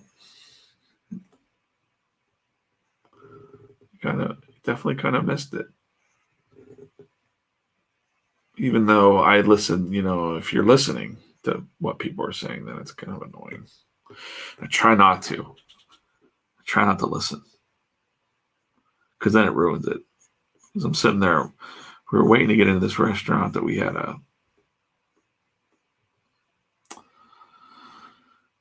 reservation for at 6:30. And we got there around 6:18 or something. I don't know. We got there a little early, so we had to wait. And where, you know, the restaurant has a sign in the door that says, we know this is, I see people walking up and reading this sign. I didn't know what the sign said.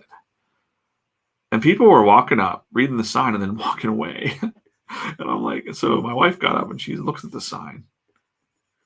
And it said something like, we know this is a trying time for everyone. And we know all the hardships. So we're not going to ask you anything if you come in without a mask. We're not going to bother you.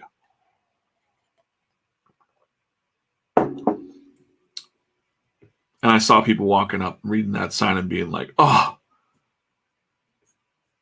fuck this place, and then walking away. And it started to make me feel weird because I'm sitting in there with the mask waiting in this little lobby area.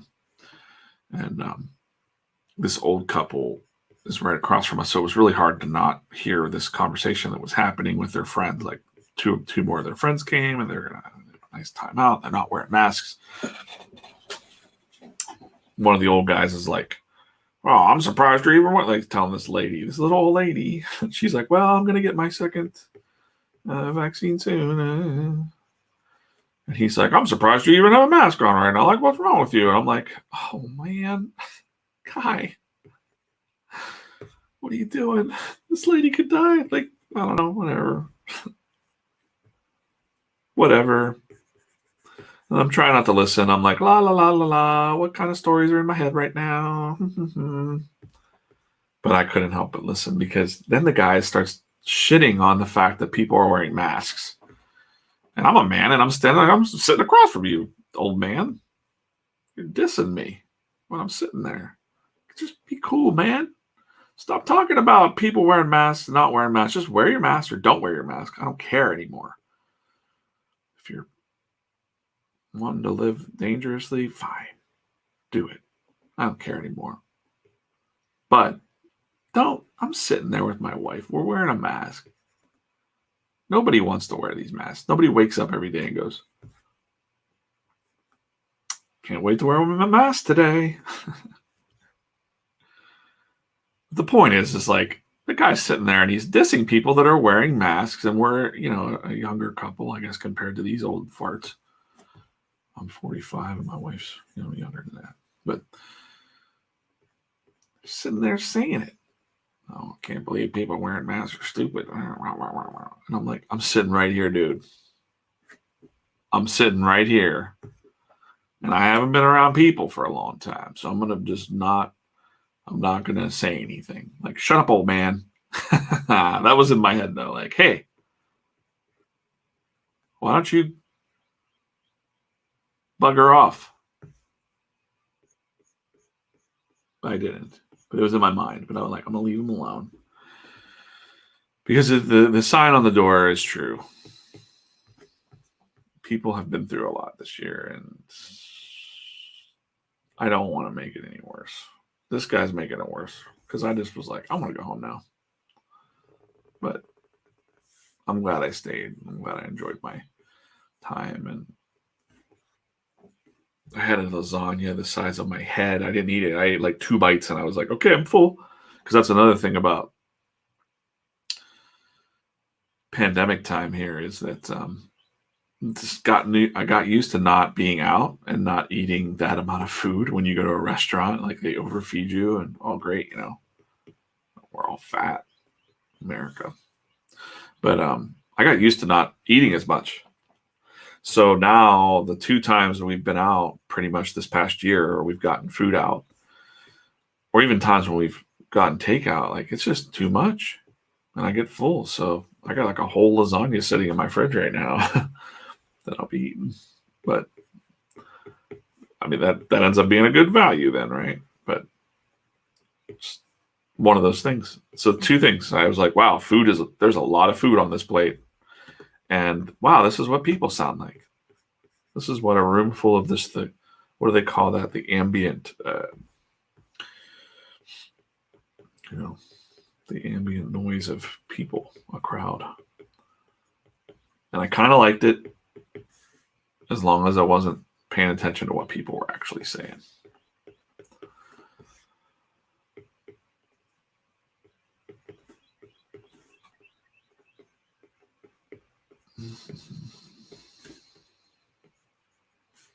Okay. That's good. This is looking pretty decent. All right. Good.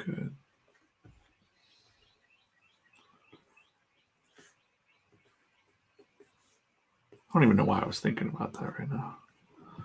It's stupid. I'm not gonna. You know what? I don't know what I'm doing here. I'm just scribbling in this guy's face. All right. I don't know why I thought of that. I don't know what stream of thought made me think of going out last night. I'm a little hungry right now, to be honest. But we got comics to draw. We can eat. We can eat later.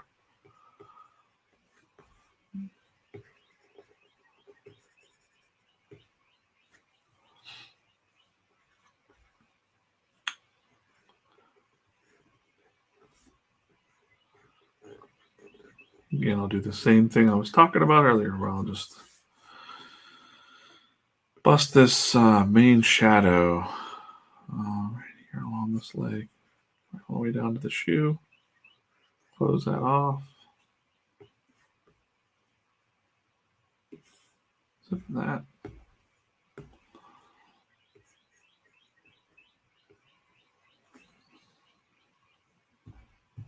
I think I'll do the same thing with my thinking here is that I like this thick line on the head of the robot, so I don't want to black this in because I kind of do want the two-tone, the 2 separators. I don't want them to blend too much, except for maybe right there. All right. The rest of this will be his like red jumpsuit, red spacesuit. All right.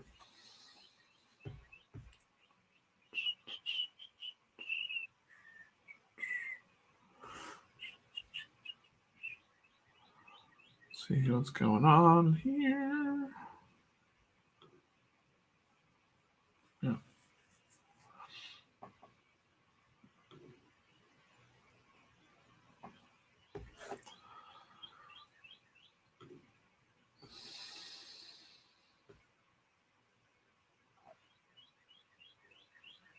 Okay.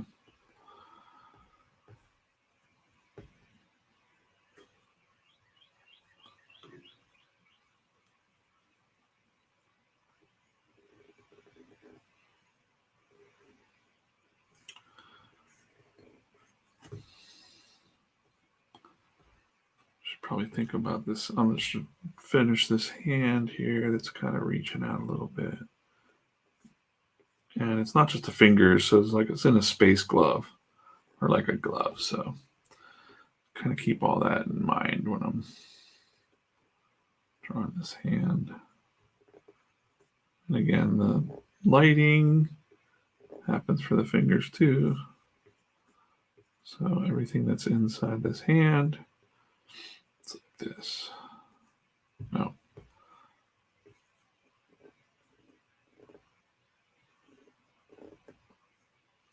Okay. That's good. And again, I kind of want to keep the, well, that's not separated. We can just black this out then.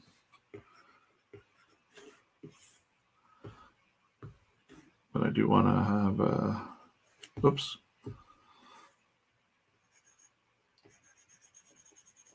Well,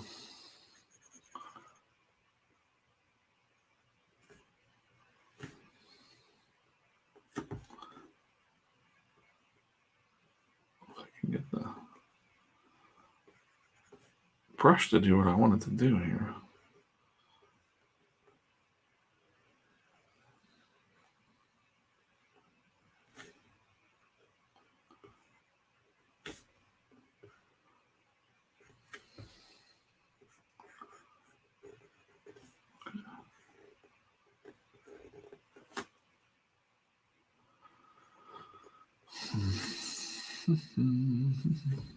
Yeah, okay, it looks like I meant to have this be all black too because I wanted to have the shadows kind of come down. So I'll fix this hand here in a minute.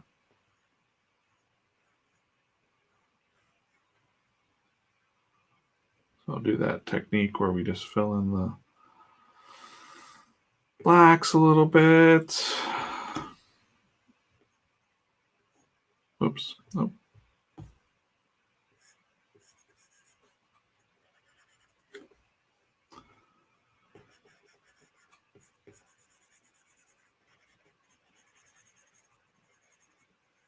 When I get time, I'll go back and watch these or kind of go through because if I'm doing like a little tip or something, I'll probably timestamp it, highlight it in the actual in the YouTube channel.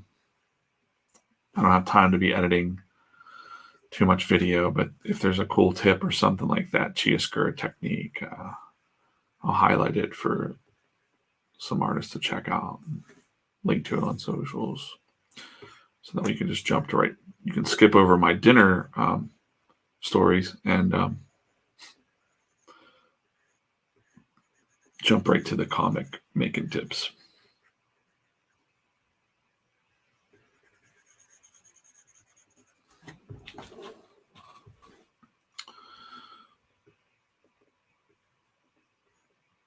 Now, did I put the ridges on his? No, I did not. Okay, I didn't think so. He's got the spacesuit on here too, so.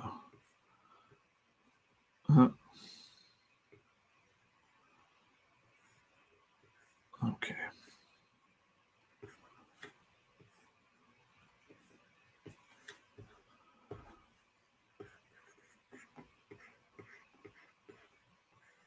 Right on.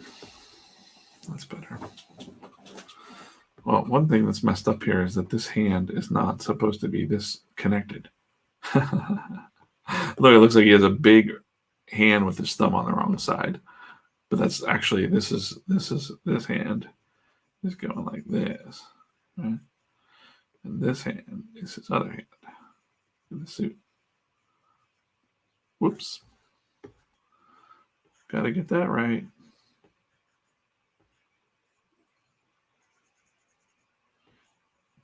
That would have been funny. Yeah, okay.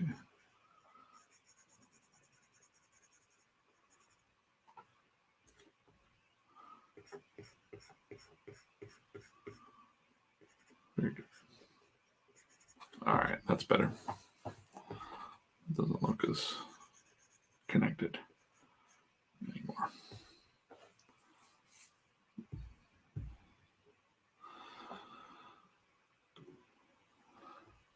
Yeah, now it looks like two different arms.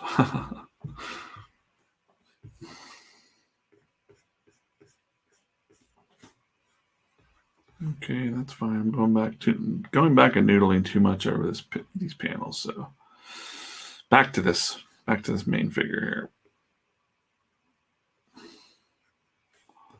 And again, we know the light's coming from up here, so this will be a thinner line, and then I'm just gonna go ahead and throw the shadow shapes in here. Make sure it's closed off. You can really start building out the form of clothing, especially, or anything organic, just by using that trick.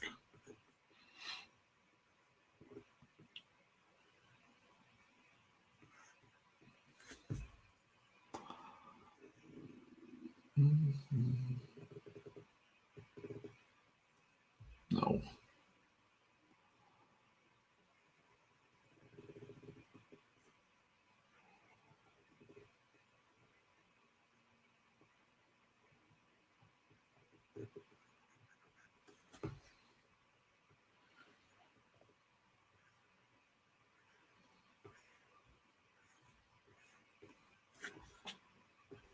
A little bit of that. All right. Same thing. We'll give him the Space Force logo over here.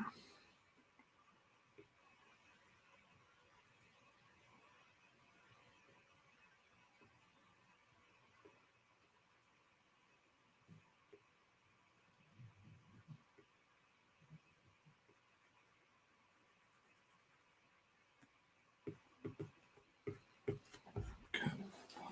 Yeah. Again, reminding myself not to noodle so much because this page is almost done, inked.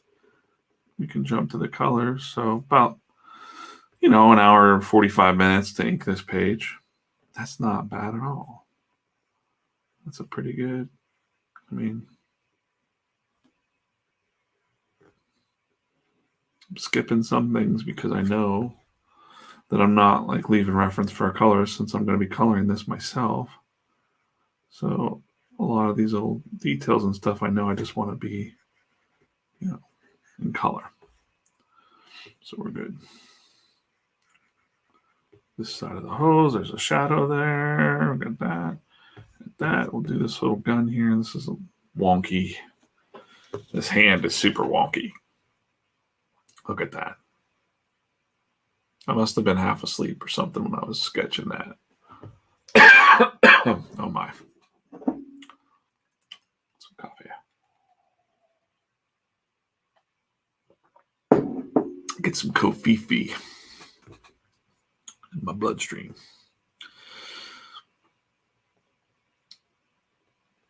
That's good coffee, man.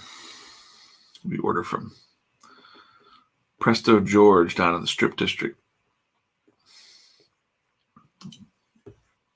I like to support the local coffee shop too, but yeah, we've just been. Oh, you know what? I got to work on this hand. This is not a real hand, guys. I got to redo it. Let's just redo it. Cancel that. So let's get to my layers. I'm going to fade this pencils out a little bit more. And we'll use a different tone to get the... we'll go dark blue. And then give me my pencil back.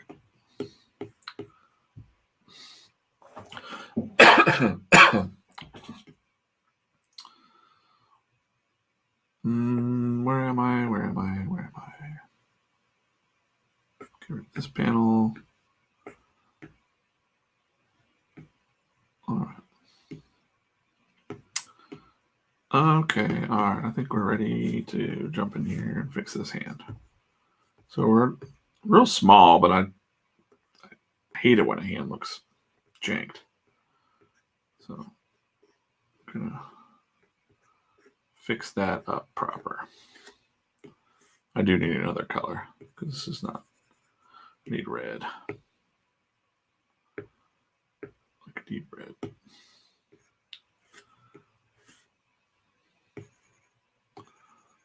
All right, let's fix this.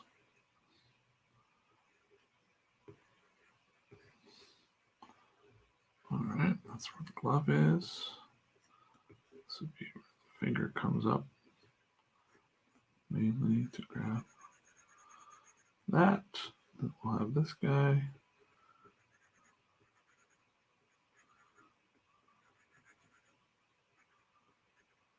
It's okay if it's small. And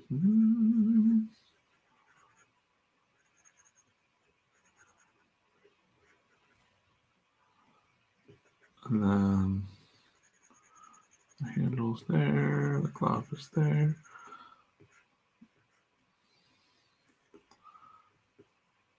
That doesn't need to be like that either. So the other finger's underneath that finger, and I keep messing that up. All right. This finger would be on the trigger.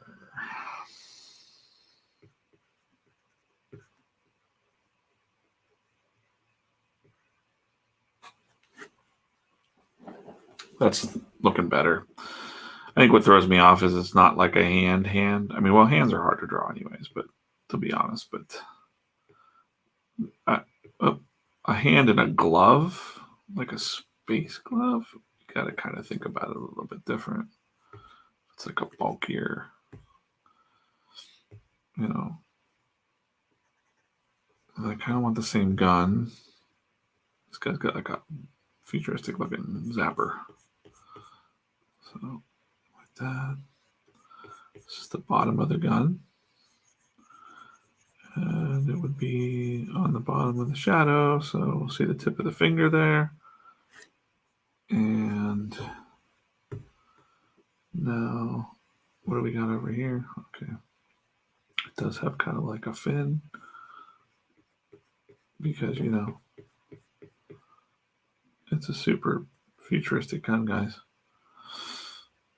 All right. So that's gonna be better. I'll fade that out. Now we're gonna be inking a better hand. That only took a minute to fix. Fade that out a little bit more now that I know where the fingers are supposed to go.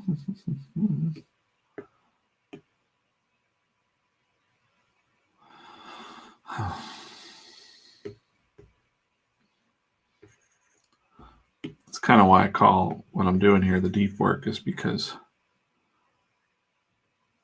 this might not be very exciting to watch.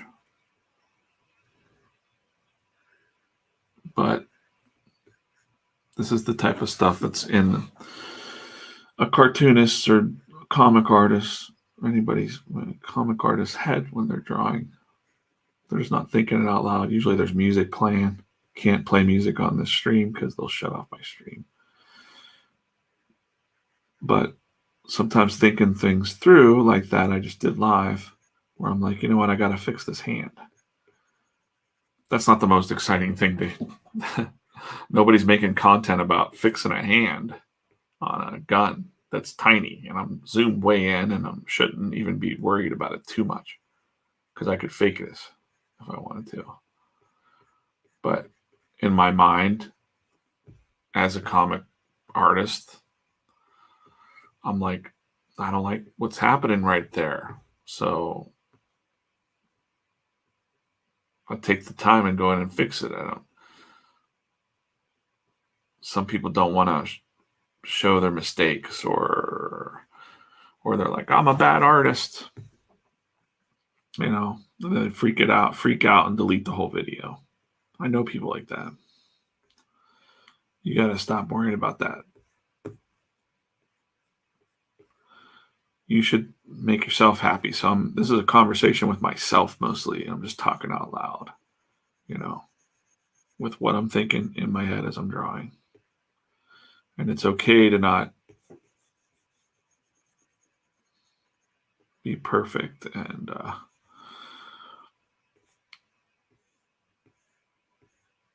to stop and fix something, and stop worrying about what other people or what other, someone's going to, people that don't show their artwork. You'll never get any better if you don't show it, show your work to someone and get feedback, or, train yourself a little bit. I guess that's kind of a good gun. It's fine. It's like just a simple, basic zapper. Because it's going to be this big on the page. But I took those extra minutes to come in and fix that because, it was kind of bothering me when I looked at it. It only took 2 minutes to fix it. So, just to encourage other artists, you might be finding this stream way later, maybe years from now. Just know that all people of all time that have ever drawn comics are thinking the same things while you're drawing, and they're having self-doubt. They think their stuff's not good enough. Even your favorite artists, they're struggling inside. Some of them are just badasses, right? But most people are questioning themselves and thinking, oh man, I don't know what I'm doing, or I didn't draw this hand right, or you got to get that confidence up a little bit.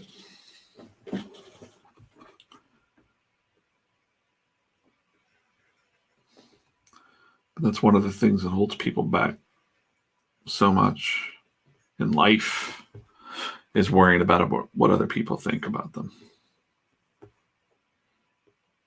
Like, grandma's going to hate this, or my parents aren't going to love me. I don't know.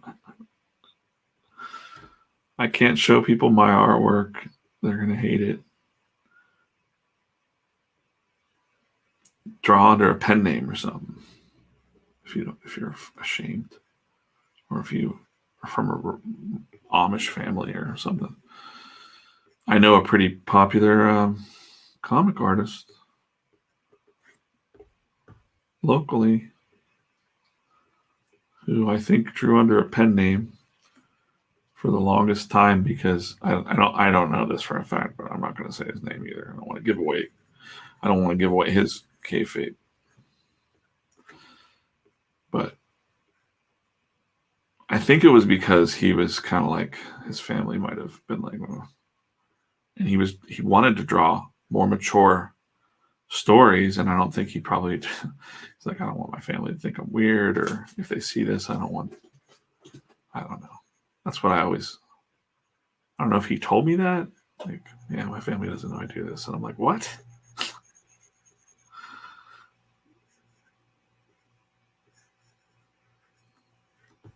It wasn't that he was ashamed. I think it was just kind of like, this isn't the normal thing to do with one's career. So I probably didn't want people to worry, or like, hey mom, if I'm drawing something about demons, it's not because I'm evil. It's a cool story and it's a comic book. I can understand that.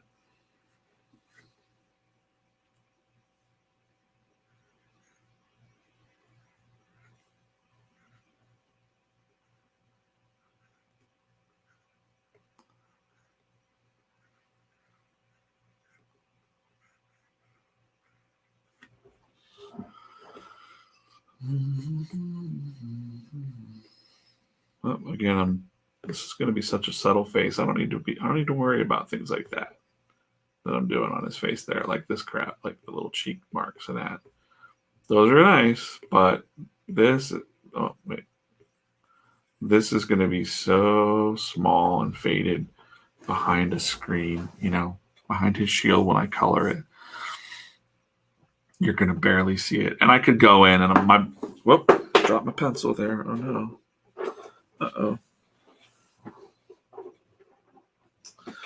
Okay. I could,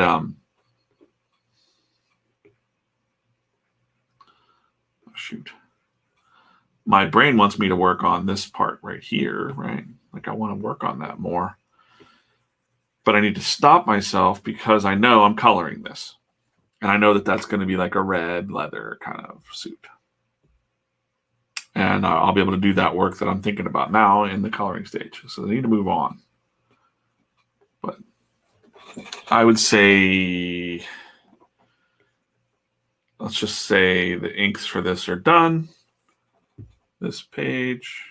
Although I would like a little bit more black. I know. But I would like a little bit more black area in this mountain range here, just because that looks pretty faded. So I just like a little bit of black down in here, just to kind of.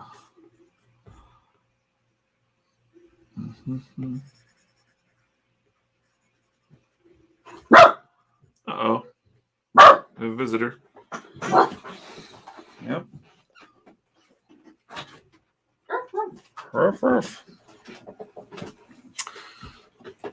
Okay, I'll mute my mic so that I can talk to my wife.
So what I did there is I just added some black lines or some black shading that kind of pulls the eye this way, if that makes sense, instead of what it was.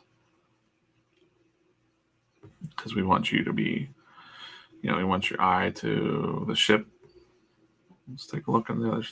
Let's put a little layer above there, just kind of show what I'm talking about. Now the composition of this page is there's going to be some like, it goes into here and you see where they're going. And then the shadows pull you into this guy. And then there'll be some, more dialogue there. And then the black pulls you down into something that's going on over here. These black lines should make you, focus on this head. And then this guy, and then he's got some stuff to say there. So overall, we're looking at this nice little flow of, let's go full max here. Whoa, no, that's too much. We go like this, and like this, and like this. That's kind of the flow of that page.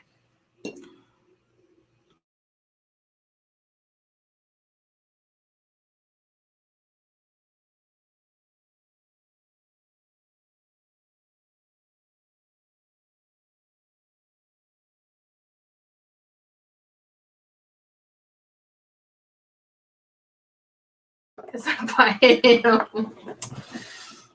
My wife is here and she's laughing because she's about to go to a pet store with her mom, and I said, do not bring back any animals, or I will pack my shit. And I will leave. He would not leave. He would not. Daisy will not be happy if you she would get used to it. look at her. Be a friend. Do you have a friend? Daisy does not want any friends. Kitty friend? Nope, no kitty friends. Look at her. She's in the No, now you've thrown me off here, Eve. Draw a dog in there. No. Don't bring any animals home. Take one to your mom's house. Yeah, well, that's the goal. Mm-hmm. All right. I love you. Love you too. Bye-bye. Bye-bye. Bye-bye, Daisy. She's hiding from you. Yeah, because you told her you were going to rehome her. Are you? That was a dream. Oh, that was a dream. Real. Well, she doesn't. Dogs don't know the difference between a dream and a. She's like, you're going to what now? I'm hiding. Goodbye. Bye.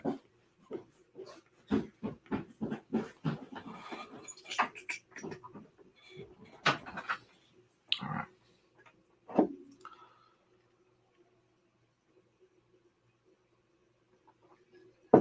It's not that I don't want any more animals.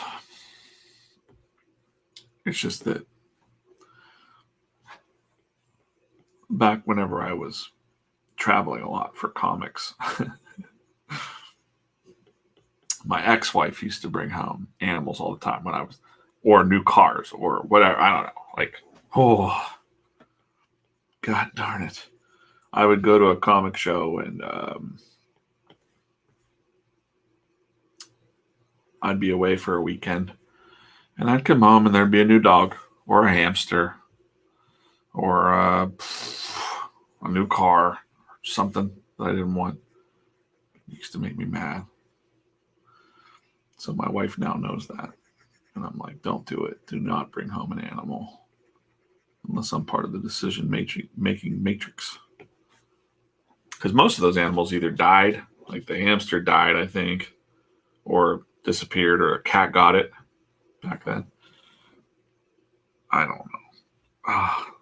Don't want to think about it. Nightmare. My son brought home a dog named Stickers. So I come home and they got this Stickers, and I'm like, oh my God. And it barked all night. And it was too crazy to be an inside dog. Like, it was just pent up. It had all this energy, and like the kids didn't want to walk this dog. And where we lived, it was near a really busy road, and it was kind of hard to walk a dog. This dog obviously had energy. It needed to run. All right, I'm noodling too much. I'm going to start doing the coloring magic as I tell this story about the dog. Stickers. Poor Stickers. Anyway.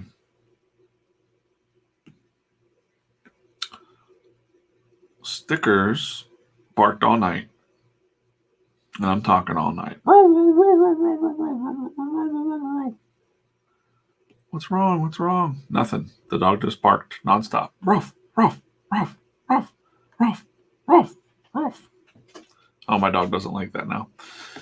And everybody in the house was like, we didn't sleep. Stickers was barking all night. And then the mother-in-law at the time, my ex-mother-in-law now, was like, well, listen, they got these bark collars. And I'm like, that's inhumane. That they shock the dog if they bark. But that's how you get them to stop barking. And so we bought this like expensive bark collar. And it reminded me of the thing from, the movie Running Man with Arnold Schwarzenegger, where they put the strap around your neck, and if you try to run away, your head blows up. Well, that's kind of what it reminded me of. Now that I'm thinking about this story, I was like, "Oh my god, this dog's head's gonna explode, guys!"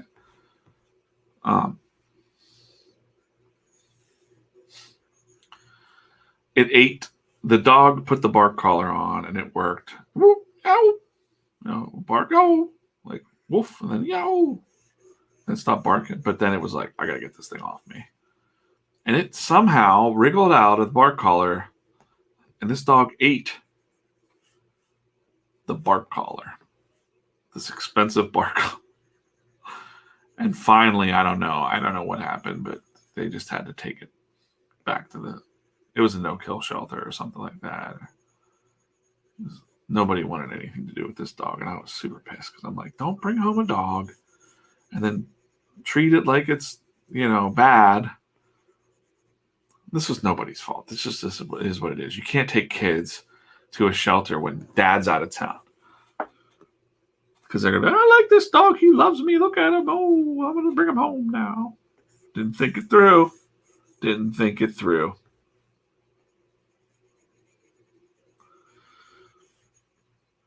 Yep. Don't do that. Having an animal, you have to be a responsible pet owner. Treat that animal like a member of your family. That's how I think. I don't know. It's a big responsibility, having animals. Even fish. Everyone laughs at me because I talk to animals. I talk to cats and animals. But I think they know what I'm talking about. Right, Daisy? Right? Let's see. Where is she? She's in the window there. It's a Daisy cam. Let's see if we can get her to come to the chair. Hey, come here. Come say hi. Come say hi to all the people out over here. You gotta go like this. There she is. She doesn't want to. See? She doesn't. Do you want a friend? Do you want a friend? Come here. Come over here. Say hi to the devil. This is what my stream has devolved into is just me having a puppet show with the dog. Hey dog, how are you doing? I'm the devil. Come make a deal with me. Oh yeah. Say, don't bring any more animals home, Alicia. Don't do it. This was given to me by Nate Piekos from Blambot, the famous, now famous comic lettering, free comic fonts and affordable comic fonts. He has a new book coming out. He sent me that bobblehead many, many moons ago, and it's always been on my desk since. I like that guy. I think I wanted to exchange, I like gifts in the mail. Like, we should pen pal more. Everybody should pen pal more. Yeah, he sent me, Nate Piekos sent me this. Yeah, it's El Diablo. And he sent me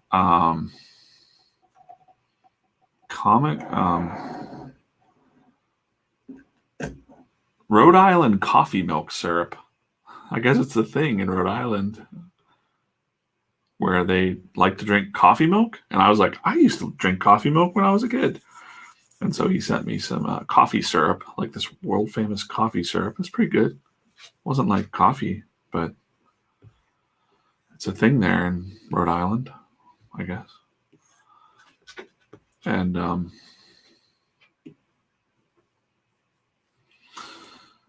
I think I sent him some Pittsburgh stuff, I think. I hope I did. We didn't have as much interesting things to send from Pittsburgh. But if I were to send anything from Pittsburgh now, I would send people some Presto George coffee because it's amazing. What else? What would I send people from Pittsburgh? I don't know. Everybody that visits Pittsburgh from outside of here, like, they want to go to Permane Brothers, the sandwich place that puts French fries and coleslaw on top of steak sandwiches. And I don't like it. I'll take people there because I'm like, all right, yeah, Pittsburgh sandwich. All right, I get it. But I don't care for Permane's.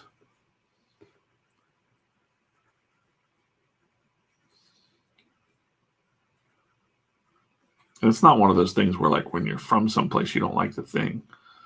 Because I like pierogies and I like other Pittsburgh food. But Permane's is overrated, guys. You know what I'm talking about if you're from here. You know.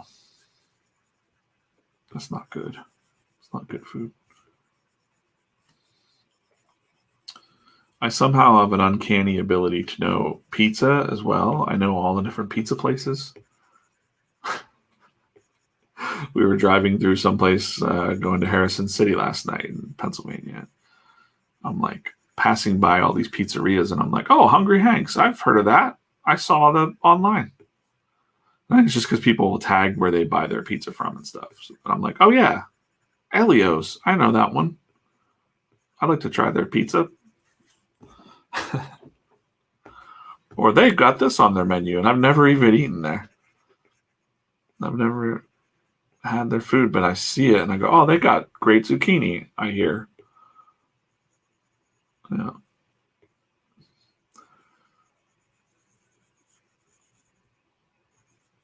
I must be hungry.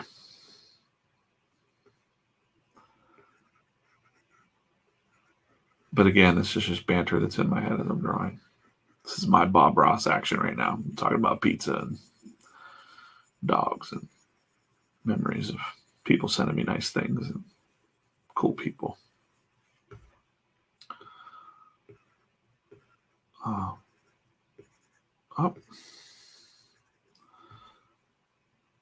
Again, I'm just kind of doing the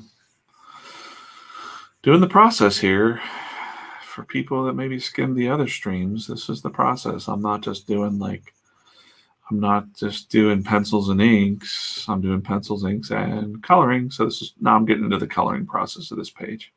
So this page took about 2 hours to ink while I'm talking, and now I'm getting into digital colors, and I will do some of this flatting. And I like to just use two tones of, actually, I shouldn't even be, I'm messing this up because I'm not paying attention, but this should just all be one tone, because I'm gonna get in here and digitally paint this part, but I want the sky to be different than the land.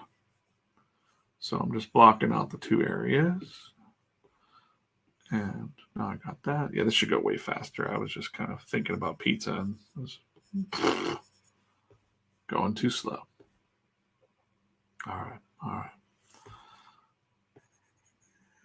So yeah, I block out some of the elements, the foreground, the colors, the for the colors. So the foreground, the background, and like anything that's interesting that has to have its own piece. So these ships and these ship lines, I want to be different than this guy.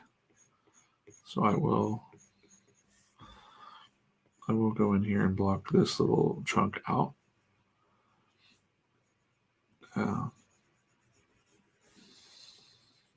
This is kind of a boring process to do, but it's kind of necessary. But this is deep work stuff. I'm kind of figuring out it makes you think about the composition of your page though too, because like, okay, these guys are flying away or flying into the Badlands here. And that'll look cool when that's like a blue stream through the sky. Kind of know that. I'm thinking about the colors as I'm doing this part too. I'm kind of giving myself a minute to think about this. So if you are a professional colorist, which I am not, it's not my specialty, but I know how to do it. Same thing. We're just going to go ahead and keep this one separate from the sky. And I might do 3 layers on here. There's this layer, right? And then do like this, just some other different tone. It doesn't really matter. Grays and flats, 5 colors are good for this. So the windshield will be different than the foreground guy. So it makes you think about your page a little bit, composition-wise. What's what and where's what and why. And it makes me think, as I'm, a colorist, like I said, a digital colorist would probably send these off, either do the flatting themselves, but I know a lot of people that use flatters.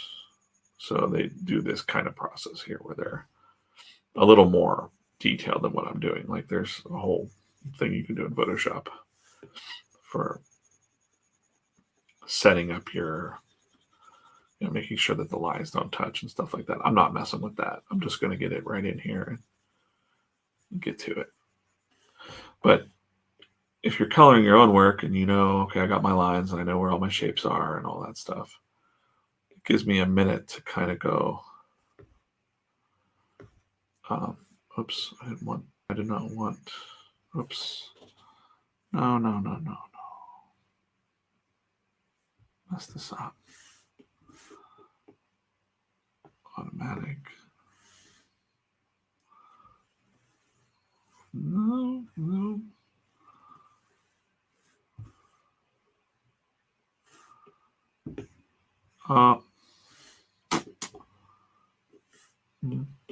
Messed it up. Was talking too much. Yeah.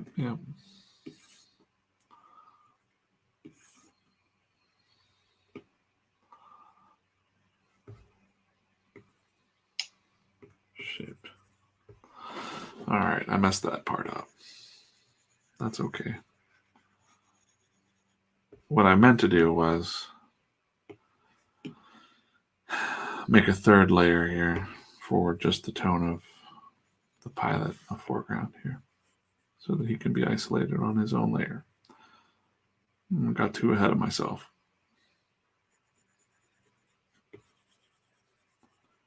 Yep.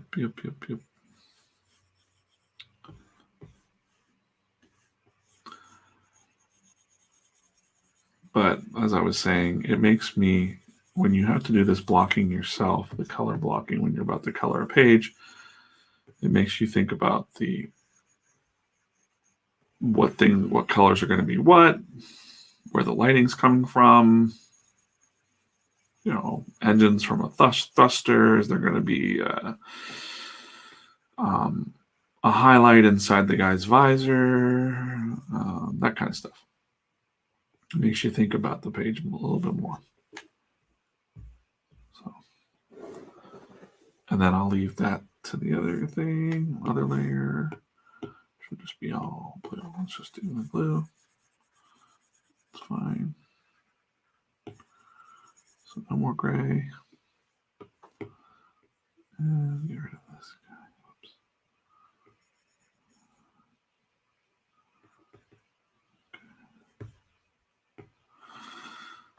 Okay.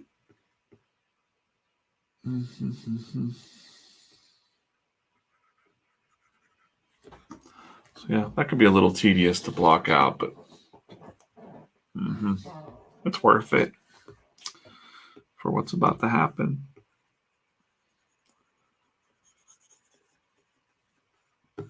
Okay. Yeah, this whole part here is going to be different from the sky because it's either the background or the dust that's kicking up here. The ships can be on that layer. That's fine. I'll just do those last. And then, yeah, the dust needs to be in here. Let's just do that. Okay.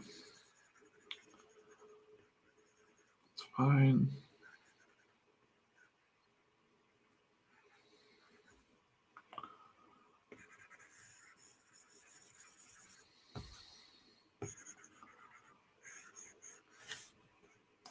But you can make any part of doing comics fun. So there's if you have to, I would say try to enjoy every part. So if you don't like doing this, fine.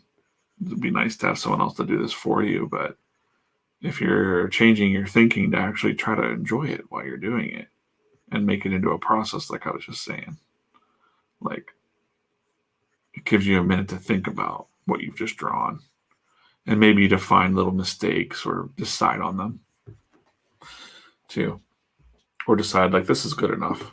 This passes the editorial inspection of yourself. And I wouldn't want too many people to see this part of anything because they question, well, wait. And then it might make you feel weird about what your choices were. So I wouldn't be, if anybody were watching right now and they were like, hey, well, why didn't you do this? Or why maybe try this or that? No, I got to just leave it to me. Unless I need your help or an opinion, I just kind of, it's one of those things you just got to kind of learn yourself and decide yourself, make decisions as an artist or content person. Okay, looks like my coffee's running low.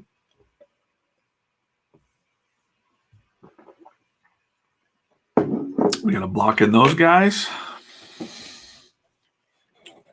So blocking looks like, so if it took me inks took me 2 hours. We're at 2 hours, 33 minutes. I didn't think it'd take a half an hour. It usually probably shouldn't take a half an hour to, look, there's my coffee can for you.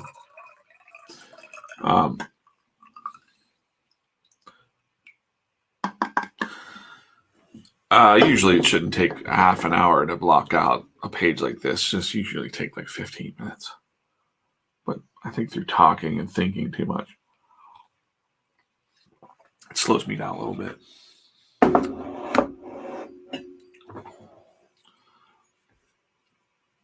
But you never know what's going to come out of my mouth. So I'm thinking about strategically going back and reviewing what I've done or what I've talked about. Because sometimes there's little tips. And so I'll pull them out, timestamp them, and maybe clip them out later on for like highlights or something. So that way now we're getting, you're going to think like a content game, like in my mind. I don't want to overthink this, and too many artists will start shit like, and I did this too, I made a mistake, 100 days of comics, right? So I'll see artists that go, I'm doing 100 days of comics, and I'm going to do this great thing, and it's going to cost me to I'm going to work on my comics. And I get excited and watch their stuff. And then they would drop off and disappear. And I did the same thing too. I was like, this is a cool, I'm going to follow these rules and do this thing. And it's going to do, and then you fail. And then you're like, fuck, left people down. No one cares though. So just trying to motivate yourself to draw comics. Just go draw some freaking comics. Stop making excuses and just draw them. So anyways, I forget what I was talking about there for. Oh yeah, content. So the content game is pretty interesting to me. It's something that I do at my day job, and it's, marketing and whatever. And I follow a lot of top, thinkers in the field. It's not, marketing isn't just about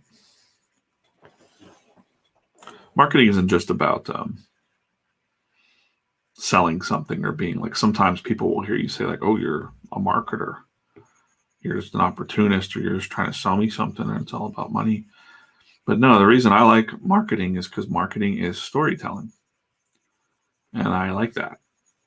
So whether you're selling something or telling somebody about a product or a mission or anything, it's not always sales, And I think I messed this up again. I did. Darn it. But I can just double. Let's just get out of this. Anyways, content and marketing is kind of where my brain lives for my day job and for other things. And I think about how these things from other industries can help a creator, a comic artist, a YouTuber, a musician, any kind of artist. And so I listen, and people like, I follow thought leaders like Seth Godin, Chris Brogan. Now we have our homeboy from old comic books, not old comic books, Salt Cult. He came up around comics. Had his own comic company for a while. SSS Comics, I think, or something like that. Salt Cult Comics or something. But, Salt Cult, he's in that game. But yeah, Seth Godin. People know Gary V, Gary Vaynerchuk. I like Gary. I guess, a lot of people, I bring Gary's name up and people go groan. But really, he knows what's up. Like he knows what's up. And something that he'll say all the time, and he's kind of made a business out of it, a personal brand out of it is, document, don't create. So back to comics here. What I'm doing right now, I'm just documenting the process. I'm in here for 3 hours, and I'm not thinking about making this entertaining, or I'm just using what I'm already doing. And now I'm going to have this 4-hour stream. Okay. I have a couple already in the can. I don't have a team of people or anything like that to chop these things up for me, or did I say something smart, or did I have a quote that was cool or funny, or, it's just me.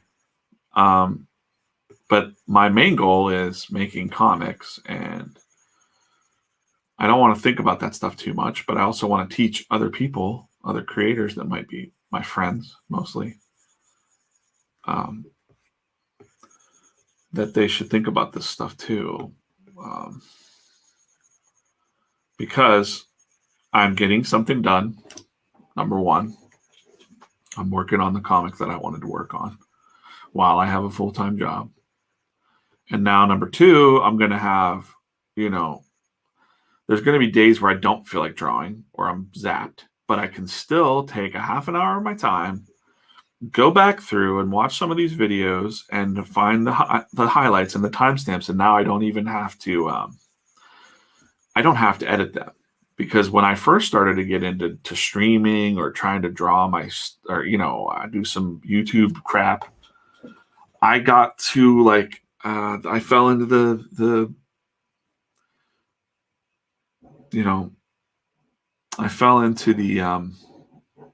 the problem where it was like, yeah, I want a video. I want to do more video for my comics. And people were like, show me I want to see your drawing process and the quick streams and all that stuff, the quick draws. But whenever I started to do like the 100 days of comics and I got this video, like little video equipment, hero camera and stuff, I was spending more time goofing around with video editing than I was actually making the shit. So making the comics. And I was like, oof, like, what am I doing here? This is taking a long time. And I think even my wife was noticing too, like my entire evening was like, filming a thing and then editing a thing. And then I was like, I got to streamline this somehow. And, smart marketers out there, I watch and listen to, they were like, document, don't create. And I'm like, I am, but it's taken forever because I'm like, I'm overthinking it, And I just stopped. So I did the 100 days of comics for like a couple weeks or something. And then I'm like, every day I got to stop and make a video about what I did this day for half an hour. And then like, you're spending more than half an hour doing the video about it's stupid. It's freaking stupid. And I still see those things pop up. And I occasionally will watch something because I'm interested in other people's processes. So I'll stop and watch a video like that on YouTube. But then I'm like getting into it. And then suddenly they drop off and they did, I'm doing 100 days of comics. And then they just drop off. And you're like, what happened to that person? And then they come back later and they're like, Mom, my life got really busy, wow, wow. And you're like, whatever. There was a guy I was following. I don't even remember his name, to be honest with you. But I was excited because he's like, I'm going to do the whole process of making a comic live on the YouTube. And I'm going to do the whole thing. Here I am doing character sketches and all this stuff. And I'm like, okay, all right, let's follow this guy. And then nothing. Crickets. And one of the first messages he had was, oh, you know what? Wait, hold on. I want this to be on this layer. And I want this to be in the foreground. So I'm going to block this into another shape. All right. One of the first messages the guy said was like a month later on his social was like, hey, got real busy. The normal stuff that everybody knows. And they're like, oh, I bit off more than I could chew with the video stuff. I know that. Like, oh, okay. So anyways, for work, I do a lot of content stuff, a lot of content marketing. And I have been thinking a lot about these streams and like, oh, well, my main goal is making the comic. I don't want to fool around with video and making it entertaining and whatever. I want to just get the meat done. So how do I document that process? Well, just turn on a freaking camera, point it at myself. Here I am. Point it down at the thing and found a good software to use here that's not complicated either because you could spend a lot of time messing around with that. So I'm using StreamYard. And so I'll have, a good bit of streaming hours live actually creating, the actual page, but I'm not dedicated to saying, I'm going to do my whole comic on YouTube. No, there's going to be probably Wednesdays and Saturdays will be my streaming schedule. And that might not be the same page and you might not see the same things as I'm working on this 22-page book. And no promises or anything like that. It's just, this is the deep work that you got to do. Because I see these people start up, even friends of mine, and I love you guys. They start things up and they do some character sketches and then they just stop. They overthought it. They just, and I've done that too. I'm guilty of starting things and being excited for a week and my energy's really up and I want to do this thing and I want to put out more Patreon content and then the life just gets in your crawl and then you're done. And it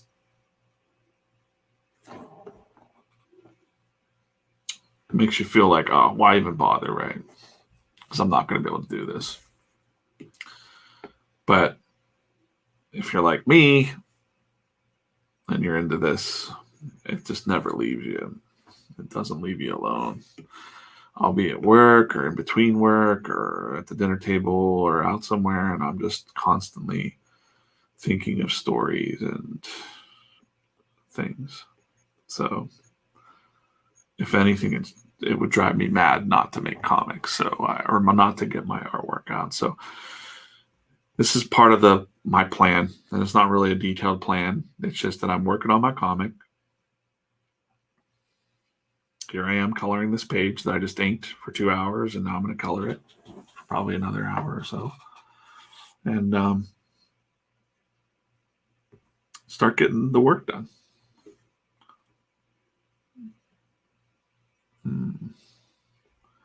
Now I have to decide what the color. I'm just kind of looking around here.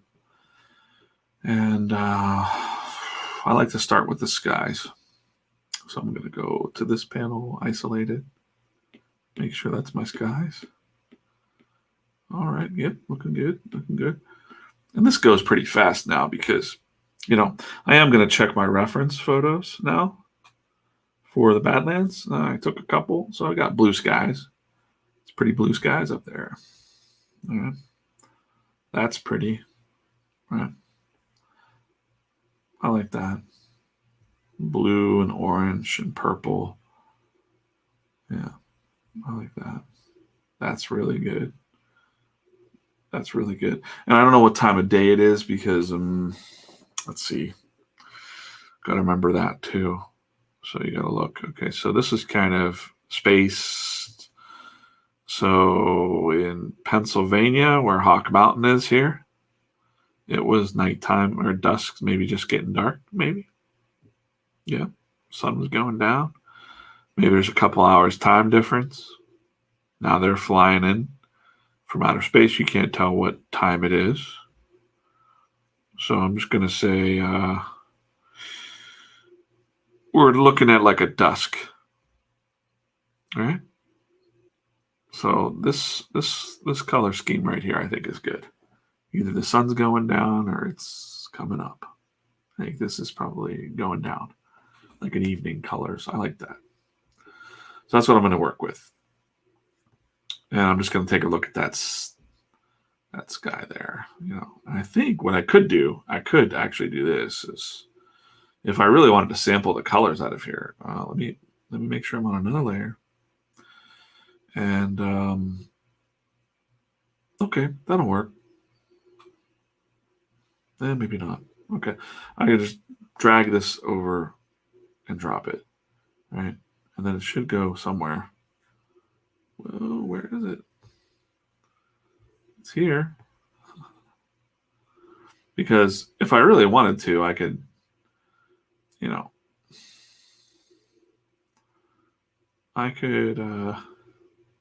some people will cheat and they'll freaking just steal the sky, right, from a panel. And we could do that too, right? Like, what if I just do that? What if I say, I want the colors that are there to make it look cool? Because that's really all I'm interested in is the colors of that sky in that first panel here. I'm not going to just slam that photo back in there, but I like the color palette. So what I'm about to do is I'm just going to, actually I could trace this out. I think that's the trace. Wait, no, freehand tool. Oh, freehand. We'll get back off of that. So, yeah, I don't want to just steal background colors. So what I'm going to do is I'm just going to freehand cut this out. Just like this. It's okay if it sticks out a little bit because we're not stealing the sky. We're going to just take the colors from the palette here in a minute and maybe brighten them up a little bit. So I'll go cut and paste. So now it's going to go up onto its own layer, and I can get rid of the layer that's underneath. And now we got just this guy, right? And if on this giant rock, right? No, we're not. Don't do that. Don't just steal the things. And then I'm going to just put one layer above it just for a second. And I'm going to go to my brush. The one that I like a lot is my watercolor brush. And I can now do the color selection within here to see the color palettes that I'm working with. It's the blues. Isn't that neat? So we can pick this deeper orange down here, and then I'm actually gonna pump it up a little bit, right? To be, because this is a comic book. This isn't, right? And then I'm gonna not worried about if it's gonna go over this. Is it gonna go over that? No. It's gonna go over that for sure, right? Let's not worry that it's going to go out of the lines. Let's just get the color in there, right? And then we got this next tone up. I'm going to just select the tone, grab it, and I'm painting that in there now. Because, I mean, now we're Bob Ross in this shit. Like, I'm taking the colors that I like from a natural sky, and I'm getting in there and just fading them out, making a sky. I wasn't expecting to do this part, but yeah. So now we got this this cloud. But before I do that, I want to go from the top. So I want to grab the blue and start I want to block out that blue up there. All right. Okay, and then grab the next blue down because I'm still sampling color palettes from the actual photo, but I don't feel like this is cheating at all because I'm kind of learning too as I'm going. Like, okay, cool. There's the natural tones and I might brighten it up because we're in a comic book here. All right. Little tricks. And then we got this dark cloud here. So I'll get in here and I'll just denote where this dark shapes are here. Right. Do that. And then I got this streak of like pink. And I'm going to say it's the pink between the purple, the blue, and the orange. Nope. Okay. That's it. It's more like like that, right? So I'm just going to throw that in there a little bit. Just the highlights of it, right? So now we're looking like we got a nice, part of the old sky is still there, but that's okay because what I can do is I'm going to turn off the sample. Right? Oh, now we can see the grays, right? That's okay because now that I got the samples of the colors I want, now I'm going to paint this guy. And I'm going to take this layer that I just did. We're going to go ahead and just get rid of the sample because we don't need it anymore. Because we're artists. We don't need that anymore. We just got the colors we needed. And since I'm painting on this gray layer here, layer 27, I don't know if you can see it.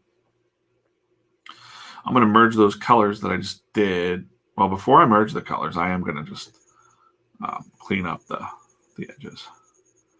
Because I don't know what happens if I were to merge a out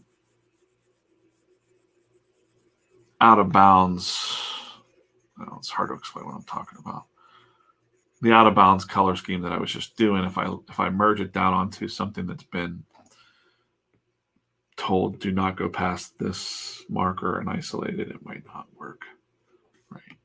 So now we should be good. I'll just merge that to that.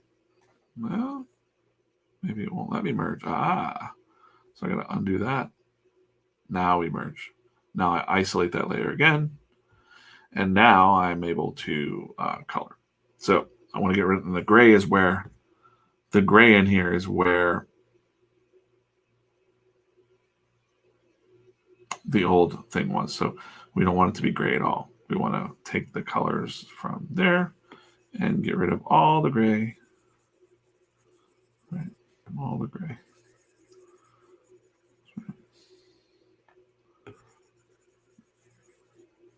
Punch it up.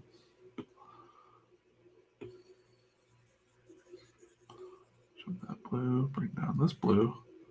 You can see some gray shining through there too, so we'll just kind of get that.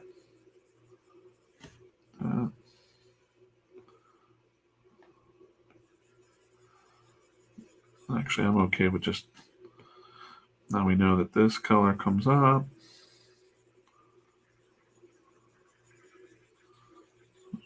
This is looking like a nice South Dakota sunset sky. Right, I'm just throwing like some white through there. More orange there. It's fine. I can pull off a lot with this watercolor brush, so I don't need to jump. I don't really need to jump to 5,000 different tones of brushes for what I'm doing here with comic books. I like the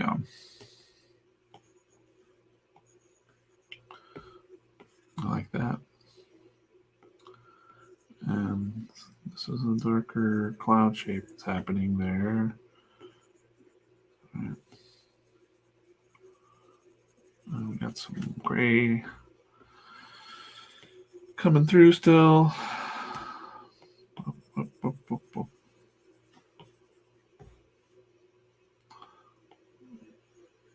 Just a little subtle along that line. And oops, wrong color. That's fine. I could either get rid of the line art that I put down there that denotes the shape of the atmosphere, but I like it. So what I do is I like to do the trick where I just take the dark, I just darken up that line and then I isolate it and then I just throw some color hold, like a color hold over that line. I just like that look. Is it proper? Would you see a line like this in the sky? Probably not. But in a comic book, you might.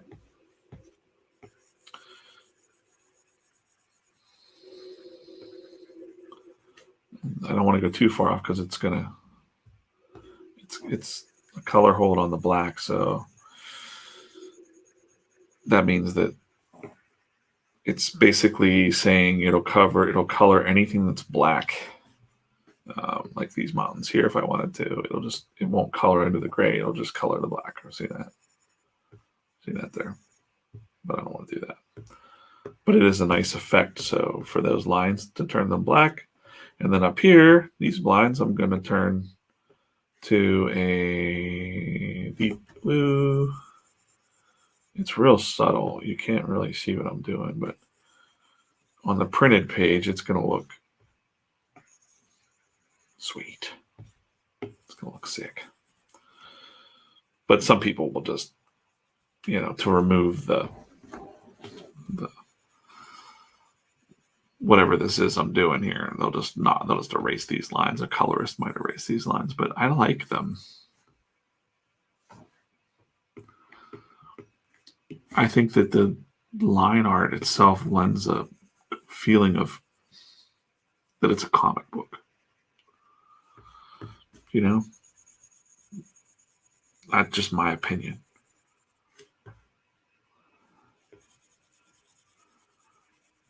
And I'm doing it with the watercolor brush too. So, I could make it a two-tone. Like there could be a little bit of light blue on that line there if I wanted. We can go crazy, just like Bob Ross, right? So now you got like two tones happening in that line. Right? Yeah. That looks cool. And then maybe that was a little harsh, so tone those lines out a little bit. Yeah. And then I still have a little bit of sticking out here. Whoa. We're on the wrong layer. I still got a little bit of isolated color sticking out. So touch that up. And now we have a nice, really, that's a hand-painted sky with my watercolor brush. And I used the palette from let's put it side by side now. I'm just curious. Well, I deleted it. But I don't know. Let's take a look at that picture again, And it's definitely more vibrant. Like I said, I was punching it up a little bit, but I'm not trying to be photorealistic. This is more like the comic book view of this panel, sort of. Mission accomplished. Just with a little bit of color sampling.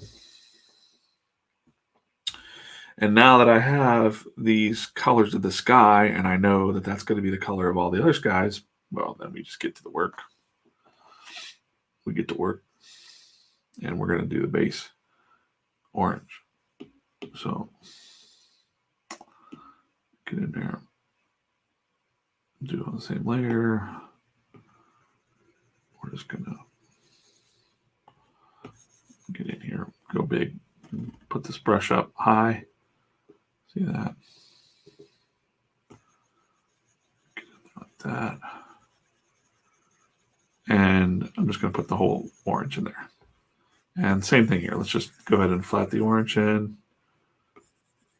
So we know that that's like the first layer build up, right? That's the sun going down. And then we'll just do that there too. All right. Also kind of thinking about that background, like how can this color pop? That's kind of fun. Doesn't look like anything right now. It just looks like some flatted stuff, but it's going to look pretty sweet in a minute because I'm going to take this yellow here, pop that up a little bit. And for this scene, I think that this would be more of like a zip, like they're flying pretty fast, right? So I'm going to take that brush down and just zip that out, and then maybe take this blue from over here and just zip a blue in there on the top.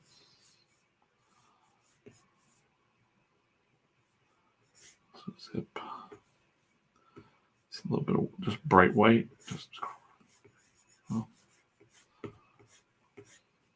There are motion brushes for this too, but I don't know. I get some sort of like personal satisfaction out of going zip, Right.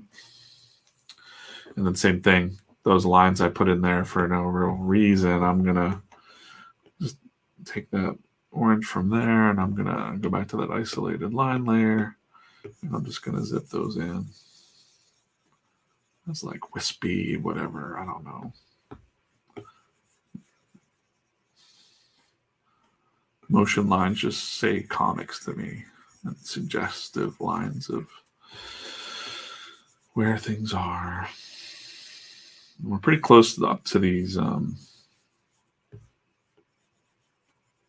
cockpit too, but I'll get to that in a minute. I'm going to do a different effect for that. I know I'm going to probably put those on those lines, so I'm just going to mark them. Color those now, color these now too. I kind of feel like those are going to be those red lines with the bright orange lines. Okay. Whoa. What happened? That's not right. Oh boy. I think I accidentally switched to eraser tool.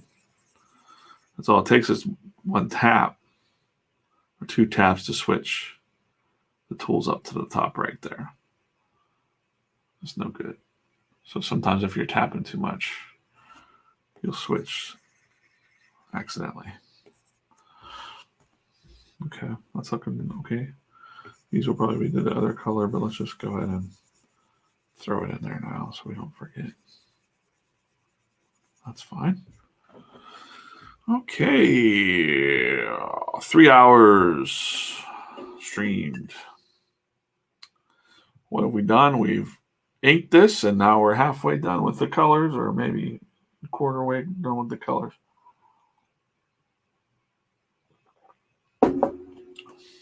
Not too bad. Not too bad.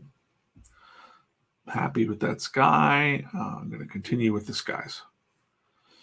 So let's just work from the bottom up. So we'll, wait, I'm on the wrong layer. Back on that layer. Oh, yeah.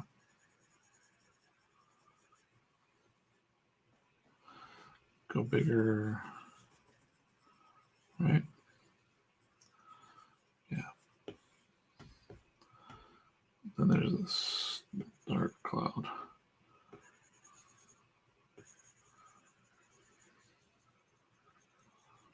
Yeah. I didn't really put that in this, but we can do that. No, I don't like that. Let's just leave that alone. There's going to be some word balloons up there anyways. Okay. That, and then there should be no orange up here. There should just be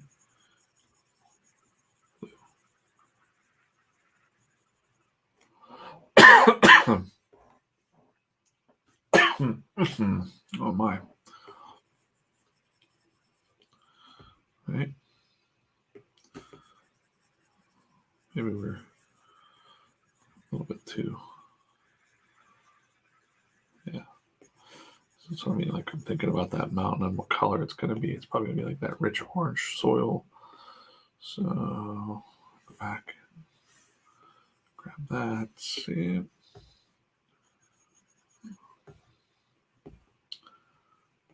Go in there. It's not bad. Okay, that's enough noodling with that panel. Go back to my isolated layer, though. Switch to that. Oh, wait. Too much.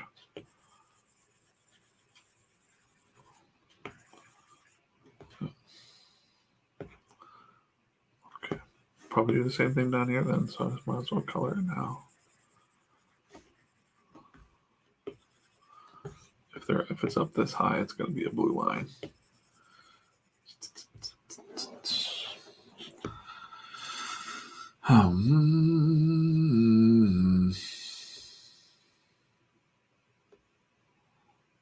Yeah.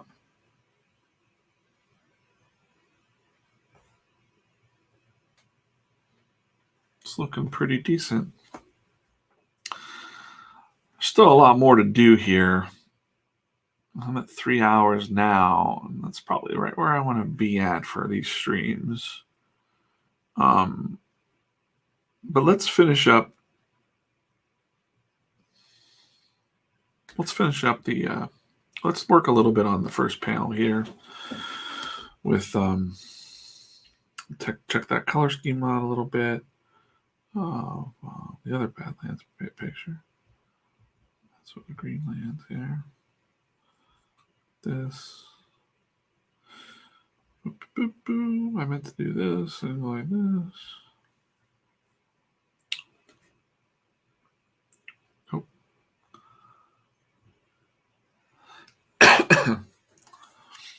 So I'm going to work on the ground a little bit. So we'll go on that layer that I isolated. Just want to kind of get this blocked in, and just for a little bit more on the stream. So I think this is pretty good that I inked this and pretty much almost colored this live. And again, I'm trying to, just look off the color scheme of these mountains here. So let's just get it there with a deep hunter sort of green. That's fine. Oh, just go deep. That's fine. Whoop. Shoot. All right. I wasn't isolated. All right. So now I can get crazy with the edges here. All right. That's the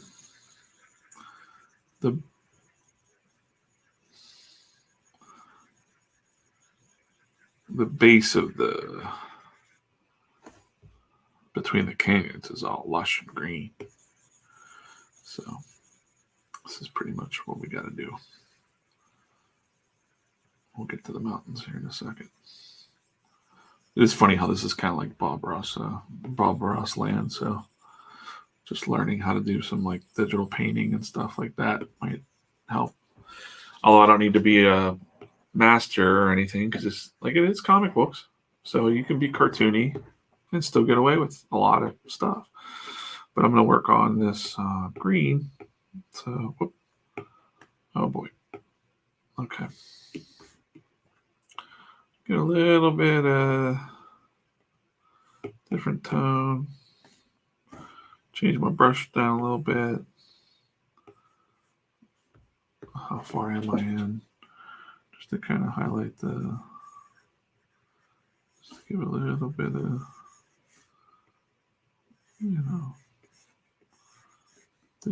differentiating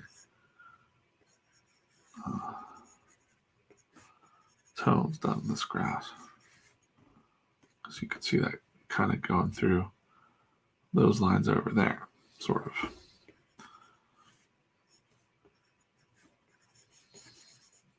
And I see that this isn't isolated, so I got to unisolate that, and I got to get in here and fix that. All right. And that. Yeah, not a good job there. Then I'll re-isolate the panel, and now we'll go in here. And we'll go back to the green. Punch that up. All right. And again, same thing I did with the contrast is I could pull the eye this way by putting some like brighter green over on this side. Brighter color, right? You see how your eye pulls this way. It's real subtle, but it is a thing. It happens.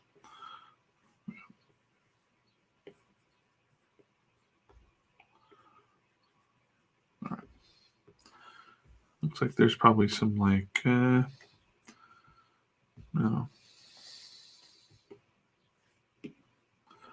a muddy green.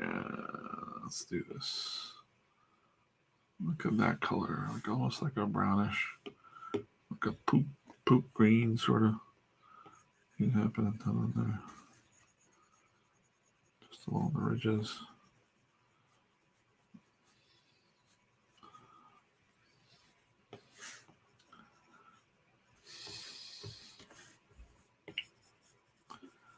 This is kind of fun because you can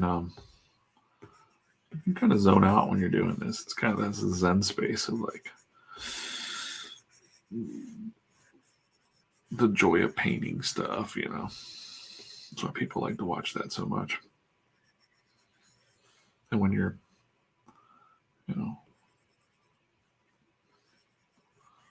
talking out loud,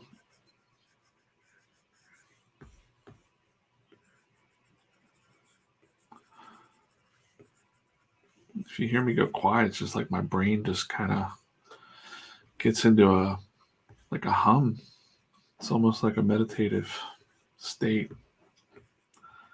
And I've noticed probably around the 3-hour mark, if I'm not really paying attention to what my brain is babbling here, and I'm doing something that's kind of not mindless because we're thinking here.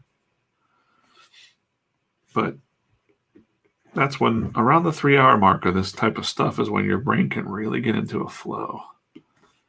And then you're either in trouble or that's a really good thing. Because I could probably go and just keep flowing, That's when you forget to eat. You forget to live your life. You just become a hermit artist. You can't do that. I'm just going to guess this color for these mountains. And then that's a good tone for the start. So same thing. This is you go in and start with the mountains.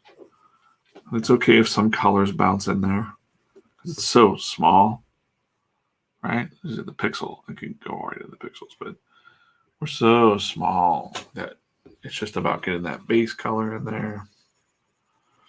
We can go in and highlight the tops of these mountains and then paint in the little. Oh, gotta be careful here though, because there is a little bit of a ridge. Oh shoot. Okay, yeah, gotta be a little more careful here.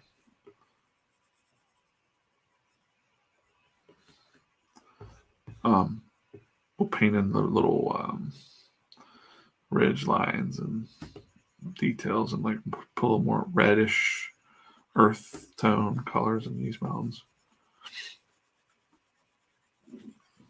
I don't think this is the last time we'll see the Badlands in my comics or the desert. So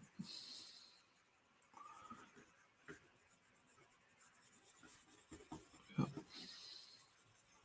Get in there. And again, I'll probably do the thing where I take a little bit, I isolate a little bit of these black lines that I did into different color shapes or color holds, whatever, or color isolated color line.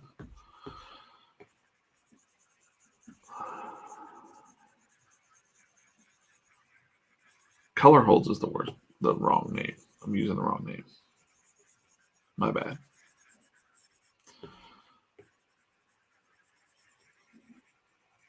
I meant like isolated lines. That's what I meant. Same, we're going down in here, like this.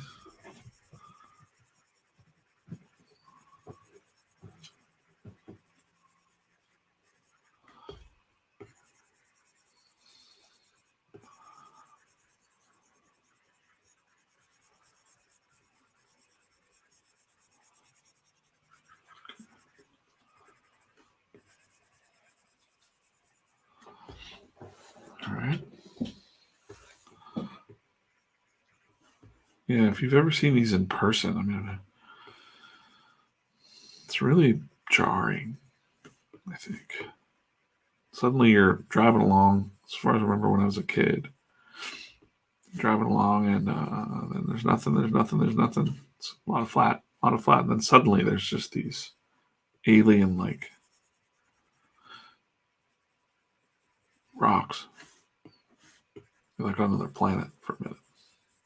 It's pretty cool. Same thing out in the desert too, out in Arizona. Same thing with the Grand Canyon. You're like nothing. Whoa! Where are we now? Yeah, so this process takes a long time. Probably not the best entertainment value, but again, I don't really care that this stream is not 3 hours of entertaining other people. It's just basically documenting this process, and this process is very long. Drawing comics.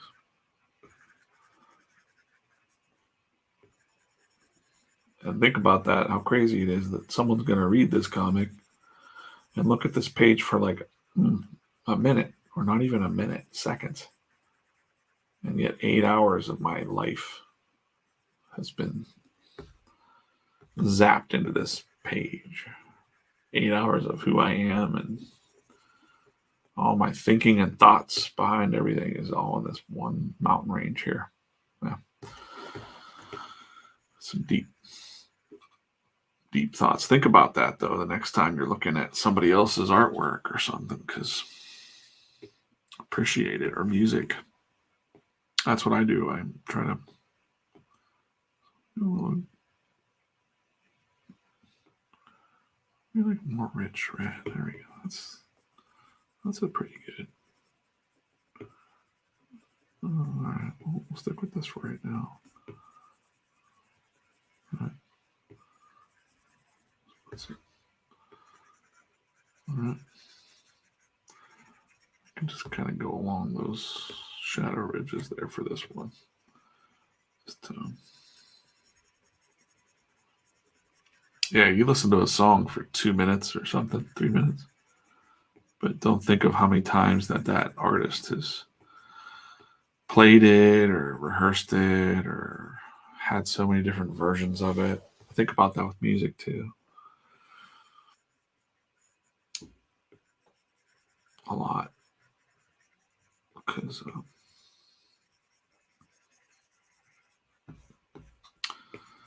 music's just a different storytelling thing, just like everything else. Or all those names you see in movies, right? At the end, all the credits. Holy shit. There's so many people involved in like this kind of production people and whatnot.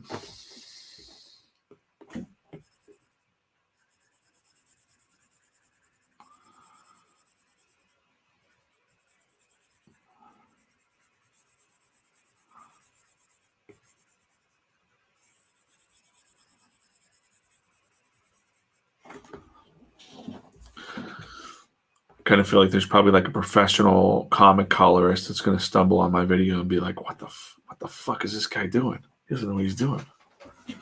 That's okay, professional comic colorist guy. Because I don't care what you think. Doing this. Doing it my way. I hear Bob Ross in my head and he tells me that there are no rules.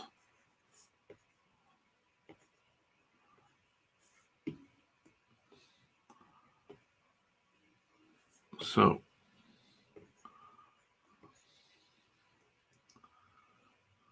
well, we almost have like almost white going on here. Almost like a cream colored white along the edge of this mountain range. Only in some spots, right? So, and I'm not painting a portrait here. I'm just trying to, I feel like I'm probably not even doing a great job of capturing just how rigid these mountains are. But for a comic book animated version of the Badlands, it's okay. It's okay, guys. I might even pull out like a stone brush. I mean, I want to, but or I feel like maybe this damp brush, I like it a lot. I made this one out of a washcloth. Whoa, too much. But it'll look good with this, and I'd go a little darker brown. Right? You can't really see what's happening there, but it is giving a little bit of a texture that's different. There. It's along the ridge. Right? Yeah, that was a good move. The damp brush is good. I took a washcloth and put ink and I slammed it down and then I kind of mushed it around, took a picture of it, made that texture, this texture look. I'll try to show you. I'll make this brush really big. So it was like look at that. That's kind of what the brush looks like. Or actually, let's go black. Have fun with this. Yeah. And it'll be different every time. So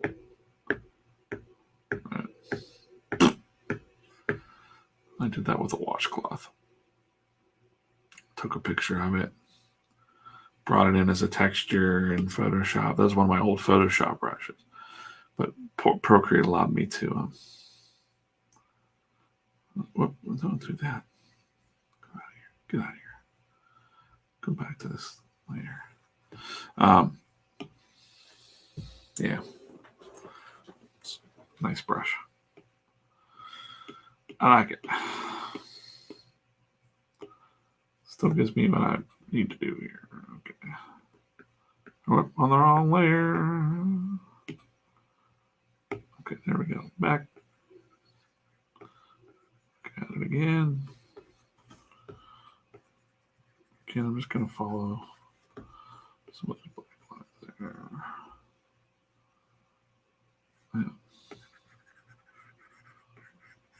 Yeah, that's fine. That's fine.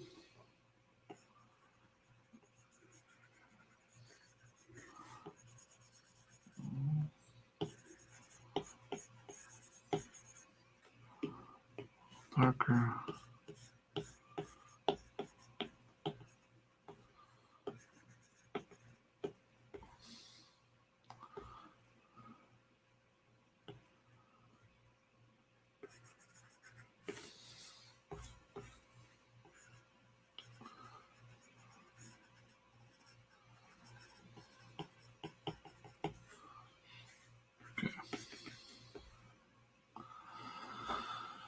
So yeah, looking pretty good. I think if I use this, if I use my damp brush for the highlights too on the ridges, it'll look a little bit better. Oh. All right. So looking pretty decent.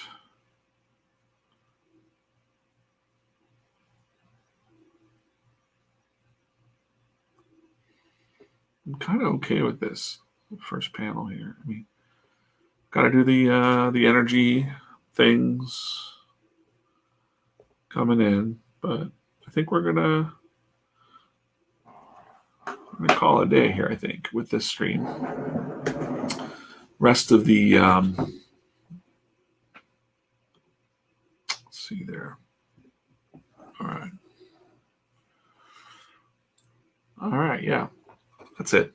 I think we did a pretty good job, or I did a pretty good. We together we did this. No. Yeah. And again, I'm trying to do like a more of an animated look of the Badlands. I'm not trying to do a photorealistic element. So I think this is turning out really good, better than I thought it would actually. That's it. Thanks for tuning in. Make sure you subscribe to the channel and smash that like button. No, yeah, but definitely subscribe if you like making comics and want to hear more banter and more deep thinking as I'm drawing comics, or some of the stories and some of the inspirations. We talked a lot today about where story comes from, inspiration, the techniques like the Chiaroscuro. I think that's on the Chiaroscuro. I'll figure it out how to say it. Talked about that and how people like Noel Sickles and Milton Caniff, some of these older comics legends, comic masters, use those techniques to really speed up their time on a page, and on strips. So we're using it, kind of right there in that guy's pants. And next time, this page will probably be done because I think I'm not going to finish this page on the stream. But all of the comic pages, when they're done, I'll go to my Patreon first. That's where they'll be read, and then the rest will be in a comic book format that I'll be selling at some point in the future, direct to people like you, maybe. And that's it. Gonna end this stream. And I hope that you'll join me next time on The Joy of Making Comics with DJ.